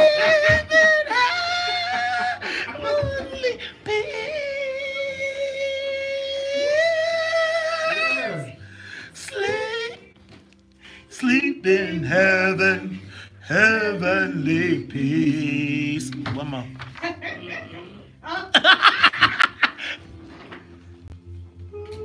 Listen.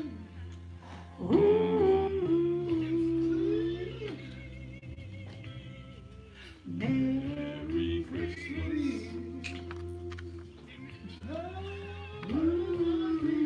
You are tuned in to the Talk of Chicago, 1690 AM. I'm your host, Maze Jackson, and that was the morning show quartet. I got kicked out the band again. But let me tell you what that is.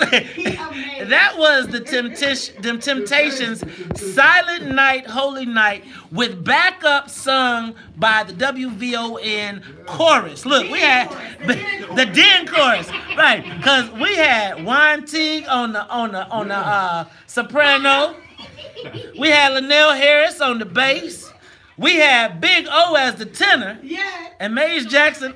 Sonia was on the air piano. Maze Jackson, Key of Maze, ruined the whole thing. But that is the Next Level morning music choice. Now let me tell y'all, Next Level is only one of 7 insurers partnering with the state of Illinois, serving Medicaid beneficiaries participating in the new Healthcare Choice Illinois program. Make sure you call Next Level Health at 844-807-9734 or visit the website nextlevelhealthillinois.com for more information. You can also follow them on social media at Next Level Illinois. Shout out to Dr. Cheryl Whitaker. Got to show love to all of our sponsors. Look, y'all, we got a lot going on. I want to talk a little Christmas. I want to continue what you got going on, Linnell Harris. Juan, I don't know what you singing, but Big O, look, y'all, we had us a little thing going on. So in case y'all did not know when you were listening on air, that was actually Big O, Linnell, and Big Otis Wilson singing the songs, y'all. It was like, man, bro, I felt, I always wanted to sing the song. But I can't, it's me like, and then I'm going to tell you, it's, you know why? Because it's like I tried to sing and then I was thinking, because I hate going to the drive-thru. Do y'all know one of my biggest fears in life is the drive-thru? Why? Because when I go through the drive-thru, they always say, yes, ma'am. That's not fun. And then I'd be like, I'm not a ma'am. And they'd be like, sir, I'm sorry. So, I'm just telling y'all. I told you that they had big voice. Don't you make fun of my voice. It's all right. All right, y'all. So let's talk a little bit. You know what? I got some calls. Can I take a couple calls real quick? Y'all cool? Can we take a couple calls? Enjoy the WVON family. And WVON family, if y'all want to call us before the holiday, just say what's up. Wish Merry Christmas. Somebody give us a call. 773-591-1690. Macy, you on the Talk of Chicago. Macy, you mean... Hello, Mace. Hi, Macy. To you and the VON family and your guests. Good morning. Good morning. Yes. I was supposed to have called yesterday because yesterday was my birthday. I met you at the senior breakfast. Oh, I remember, Macy. Yep, I remember, Macy, and you were supposed to call me on your birthday. So I'm going to tell you, happy birthday a day late from the WVON morning show team. Big O, Linnell, and Juan, why don't y'all tell her happy birthday? Thank you so much. Thank you, Macy. Happy birthday to you. Happy birthday. Happy birthday to you. See, I'm telling y'all. And can I tell y'all, I told y'all.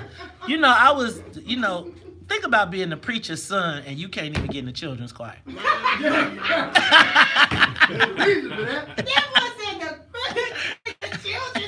They would be like, Reverend Jackson, Mays will be very good as an usher boy number 2.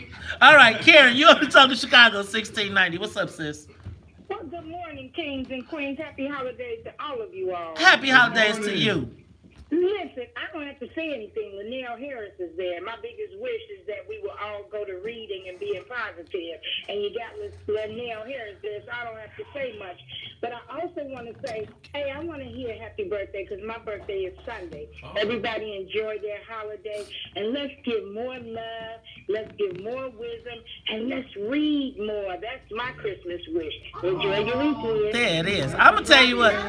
I'm going to tell y'all what. I'm giving everybody a copy of Linnell Harris's book for Christmas. You get a book. Right, just have it free, right? SlayerGoals.com. Now, SlayerGoals.com. And now tell me more about the book one more time. What are other things I can find out in the book? So here's one of the big things. And this is one of the ways I end the book. The last chapter in the book is what every goal setter needs to know.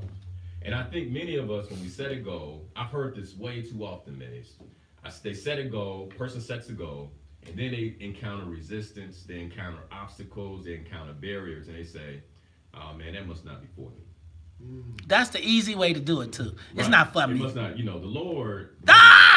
See how the Lord be doing? Right. And what in the chapter in the book I have is called Stuff Happens. I'm changing the word stuff, right? But stuff happens. And what we need to know is a part of making progress in life is actually falling down. You can't fall down when you're standing still, right?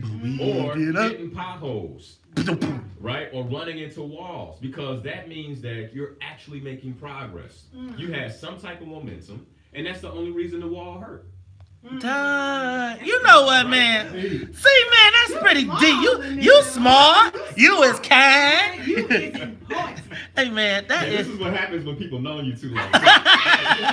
Why and I grew up together. Otis and I have been knowing each other for quite some time. So it's like, oh, wow, Linnell. Well, you know how you know people. You is smart. You know how you know, but you know how you know people, but you don't really know how you like. It's so many people that I talk to that I've known socially, but don't necessarily know how deep or how much, and then you haven't really gotten an opportunity to explore their brains or their thought process. Man, I always wonder how you always so daggone positive. I be like, good Lord, these people are always right. You can see we got the Zen music. I feel like spiritual peace. All right, that is Linnell Harris, y'all. Now he's gonna be rocking with us. You know what? I want to know. Let's talk about Christmas. Yes. Right? Y'all got Christmas traditions? Are there things that y'all do for Christmas? What's your best Christmas experience? What do you do for Christmas? Now, I'm going to tell you, one of the things I know people do for Christmas around here is they go see the Harlem Globetrotters. Yeah. So I got to go see the Harlem Globetrotters. Yeah. Like, one of the things we do is we go to see the Harlem Globetrotters. They'll be December 27th and 28th at the All-State Arena and at the United Center. You can use your code FAMILY and save and get tickets. Also, I'm going to give y'all some tickets. Y'all want to go? I got tickets for you. Tickets for you, tickets for you. Everybody gets tickets if you want to go to see the Harlem Globetrotters. But that's part of some people's goals. Like they had a Christmas dinner and the family gets together and then they head over to the United Center or Allstate. What do you do for Christmas? Well, my mom now takes all of our cell phones on Christmas. She wants to have family time, so she takes it for certain hours of the day. And then we always sing every Christmas. Like my mother gets on the piano and we sing for hours. That's nice. Yeah. Dang. See? Musical family. You know what? See, that we don't do that because they be like, Maze, you sing too loud. Because I'm the loudest singer too. Can I tell y'all, God knew not to let me really have a voice. Because let me tell you, if I could sing, y'all be like, hey, Maze. I'm like, good morning. Y'all would be Look, I told y'all I'll be on the stage. Big O, talk to me about your family tradition for Christmas. Start out at the house with moms, all of us, open up a few gifts. Okay. And it ends up at my grandmother's on my father's side. Okay. Where we always had, every major holiday was always family. Always eating. Always just bonding with one another. And to this day. You mind? We're going to wrap up. It's the Talk Chicago 1690. We'll be back after traffic and the weather. More of the morning show with Maze Jackson. Okay, now, dog, if you know I'm on the show, right? You just left the show. Don't call me while I'm on the show. Who? Mike? Yeah. He's like, dude, I'm on. Like, dog, you. Don't call me on Sunday morning when I'm live. You're like, Maze, where I get that shirt from? You probably try to find that Bears shirt. The what? Yeah. I bet he's trying to find that store Maze told him about. Oh, Champs. I told you. I said he's probably calling about this store. It's not open till 10, though. That's why I go to Macy's. It's not going to open till 10. Macy's open.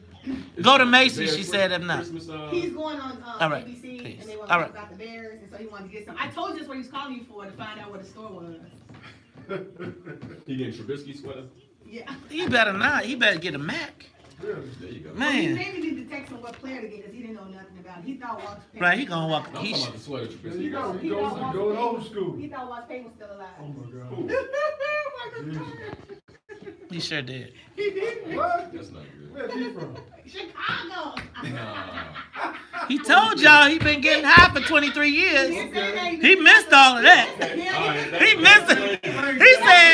He said I was doing crack. He said I was doing crack for the last 23 years. Well, that makes sense then. That makes sense. That makes perfect Tell sense. him which one to get, because he don't know. Man. He missed 34, he missed the 50, whole 51, 55. We were talking about you at the barbershop, Big O. Oh, yeah. Because they were talking about Khalil Mack. They said, man, Khalil Mack's the man. He's gonna be as good as. They start naming names. And I said, you can't throw Khalil in with these names. He just got to Chicago.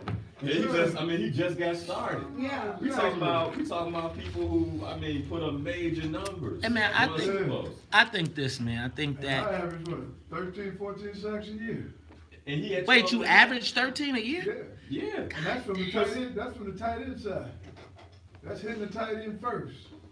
I told you see how Look at Big O like, I'll kick your. You see how he laying back in the chair? You know, but these young kids, so you in the barbershop and young kids, Khalil Mack got me one of the best linebackers ever played Bears football. We're like, what? Have you ever, can I tell y'all what? You need to see, right, he need to see them three. Right. Him, Wilbur, and freaking, Wilbur and Singletary? Come on, man. Let me tell you though. Here's the thing. But you need to show them. But put this. Do this.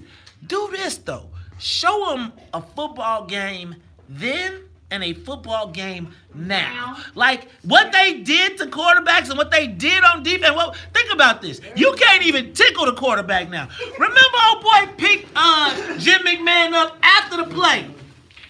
Dunked it. Come on, man. My son watched the Bad Boys for New York. Somebody can cut your legs out from under. Right. Yeah. Wow. Well, now because they paying y'all millions of dollars, when they can get y'all for 30, they're like, we'll replace them. We can replace these parts.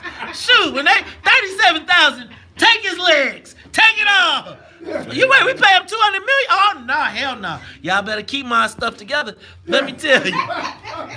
That's why they stopped kidding the quarterbacks. That's why you got to give it to them. They don't. You should have just had your No, we do have YouTube. Is this us? Yeah. Is this us? Are we back? Are we back? All these things and more. Christmas means to me. You are tuned into Talk Chicago 1690 AM, y'all. It's the Christmas show. You only got one more day on air before Christmas, but today I'm talking to everybody. We got Juan Teague, Big Otis Wilson. We got Linnell Harris as well as me. Linnell, we were talking about Christmas traditions. What's your Christmas tradition, man? Listen, it always starts off at my mom's house. Okay. And now that I'm married, we have two families that we have to go see. So we start at my mom's. And I'm the oldest of 6, so it's a bunch of us. So imagine the nieces and the nephews, and so we do a gift exchange. Everybody gets 2 names. Okay. And then we do a gift exchange, and that's always a whole lot of fun. And then we go to my. Is there a limit? $60. Oh, that's good. That's good. Yeah, $60. Yeah, so you can still get them something nice. Yeah.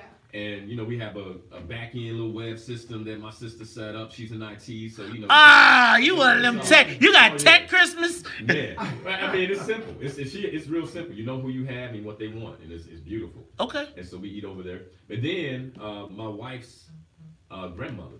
Now let me tell you something. And actually my wife has posted on Facebook before.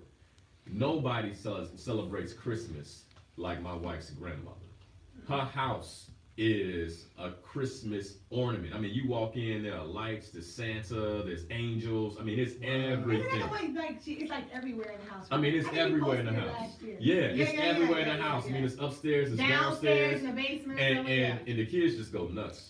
They go nuts. Because you know what? See, remember, it was always more fun going to grandparents or something for Christmas because you knew you was getting good stuff when you went to they was going to spoil the grandkids. They good food. Yes. And that's exactly what she does. Let me tell y'all. So, I'm like the Grinch.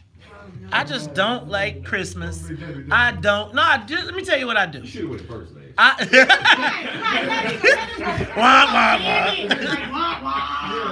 So what I do is, I get up, I make so the night before Christmas, I used to put everything together, wrap it, and then load up under the tree. And I'm usually up and then I start cooking and getting everything ready so that when people wake up or when my kids come over or however it's going, that everything is kind of percolating. And then I turn on the TV and it starts to sink in. And I start to be like, and then I tell everybody, you know what? I watched them open their gifts, and I'm super happy. And then I just retired to a corner, and I watch TV or Game of Thrones, which I'll do this time. And I tell them to go have fun. I don't care for Christmas that much today, but I don't want to ruin it for anybody else. So I try to say, y'all gonna be our thing. And I actually talked to Dr. Cheryl Whitaker, and she said that happens to a lot of people. Yeah. That the holidays are not always. And so I'll tell you what, though, but my wife, she is the Christmas queen. You see this sweater that I got on that light up? This is the third one. Right? Then, let me tell you, I'll be like, God, bar humbug. Man, you come down the steps, and next thing you know, it's this old stuffy reindeer sitting there. Then you get down to the first floor, and Santa Claus, Black Santa Claus is waiting for you. And then you go, she got ornaments. She done bought ornaments every year, and she says, this is the ornament from our first time that we went out, and and I'm kind of warming up. Well, you should. And then just listening to your story, awesome. You just said you went 3 floors, top, middle, and then downstairs. Just smile and be grateful on Christmas. You're blessed, brother. You're blessed. You're blessed. Hey, man, I got to go to work for that. Like, I'm blessed, all right? You want to call it a blessing? Give it to me free. No, I'm just joking. No, that was one of my goals. And I think once I get out of Christmas, though, it's like I celebrate the next day because my daughter's birthday, and I'm kind of back after that. But it's something about Christmas. But I tell y'all what I do appreciate is the spirit of camaraderie that seems to take over the rest of the world. People are grumpy and grouchy and won't talk, but they seem to smile a little bit more. They're a little bit more helpful. And so, I'm trying to enjoy it. Hey, y'all, I'm going to tell y'all, this has been an awesome show. Yes. It wasn't as heavy political as we typically do, but it was fun to be here. Y'all got anything? What y'all got going on this week? Anything y'all want to talk about? Go ahead. I'm just going to Iowa, hanging with family. You just going to Iowa, hanging with. Shout out to Councilman Bruce T. Yes. You know what I'm saying, man? When I come, I want the key to the city. And it's okay. I'm saying, Big O, what you got? Well, first of all, just remember the true meaning of Christmas. Okay. What it's really all about. Okay. And be thankful for that. And go on and do what you got to do. But again, it's bad weekend. San Francisco, we got to go there, take care of some business. These next 2 games, we got to win out and sit and wait for, see what the Rams and New Orleans going to do, because that's the NFC side right there. And I'm going to chill. Yeah. Oh, you going to chill? You know what, Big O, I think about? Something about San Francisco. You know why I don't like San Francisco and the Bears? It seems to me that I remember San Francisco. I remember the San Francisco game. You always had to go through them. And I remember when we didn't win it. In the wintertime, I was at my McDonald's Christmas party. I was still working as an employee. And I just remember us all watching the game and being like, dang. And then it was Joe Montana, Ronnie Lott. Oh, but grief. I feel like they stole our glory, man. Hey. They made us better. You know what? I'm going to tell you what. I'm thankful for, I'm going to have fun this weekend watching the Bears game. Linnell, what you got? What you doing? What you got this weekend? We know we got to tune in on Sunday. Sunday morning, I'll be on Sunday morning, 7 a.m. And then Sunday evening, my wife and I, we're holding a little private get-together for close family. See how they be doing? You see they tell you about the party, then don't invite you. Yeah, look, private. Look, y'all having a party? You already know. I'll start getting a bunch of text messages. And, hey, man, this is for close family. Right. We wasn't invited. See, I tell y'all how they do, y'all. Hey. Hey, you know what? I'm going to tell you what. I'm going to enjoy my family. My daughter is home from college. We're going to do a little Christmas shopping today. Me, her, my son. We're going to do that. I am going to, you know what? I'm going to take care of a lot of the I got to do some Christmas shopping. Me too. Right? I got to do some Christmas shopping. Let me let y'all know, a lot of y'all going to be getting what's in it for the black people for Christmas. Because I figure, why am I buying somebody else's brand when I could just be giving you mine so y'all could be doing that? But also got the What's in It for the Black People Winterfest tomorrow at Frontier Restaurant. Yo, tickets sold. Man, we having a whole cow. We having beef, lamb, a whole salmon. Y'all come on to the Winter Feast Fest. I know. So if you have to order your own food because we already sold tickets, that's okay. Y'all come on out. All right. With that in mind, y'all, for Neff Warnoy in the newsroom, For Miss Sonia Escobar, she's the musical conductor of the Soul Plane. For my producer, Todd, who we don't talk too much about, but Todd has been helping us put it all together. Yes. Linnell Harris, man, we got to have you back. We might have to figure out a motivational thing with you. My man, Big Otis Wilson, we'll see you in 2 weeks. And Juan T, I don't know when you coming back, cousin, but it better be sooner rather than later. Man, y'all get y'all, and if not, for the rest of y'all, if you don't like it, still tell them. May said, we out of here. Peace. Merry Christmas. Merry Christmas. Tickets sold out, but you can still come buy you a meal. Saturday night. Saturday night at 7 o'clock. I'll send you information. No, I got a party. Richard's having his Christmas party. It was great. Oh, Todd, yeah. you asked me for I forgot who asked you. We gotta do a selfie. I'm gonna go check that book out, man. Yeah, do that. Yeah, I didn't know you had that, man. Yeah. Hey, man, good stuff. We gotta do a selfie before y'all put on y'all coats. Hey, man, I'm gonna tell y'all, that singing for the Christmas, that was pretty hot. That was fun. That was cool. Oh, singing for Christmas? Yes. I would love, you know what, though? I would love to do, I want to do like a live piano. And just do like a live piano. Come on, everybody, get in the picture. Juan's taking the picture. I wanted to do every year I pitched a melody in the summertime doing a live presentation of Scrooge with the whole staff on the air. Come on, get over here. Taking up on against the wall. No, sure. How you taking it? Everybody, come over here. Look this way. Turn around. Come on. You don't have to bend down, girl. All right. Yes, sir. Yeah, I can't stand behind Otis. I can stand behind Maze. Jill! I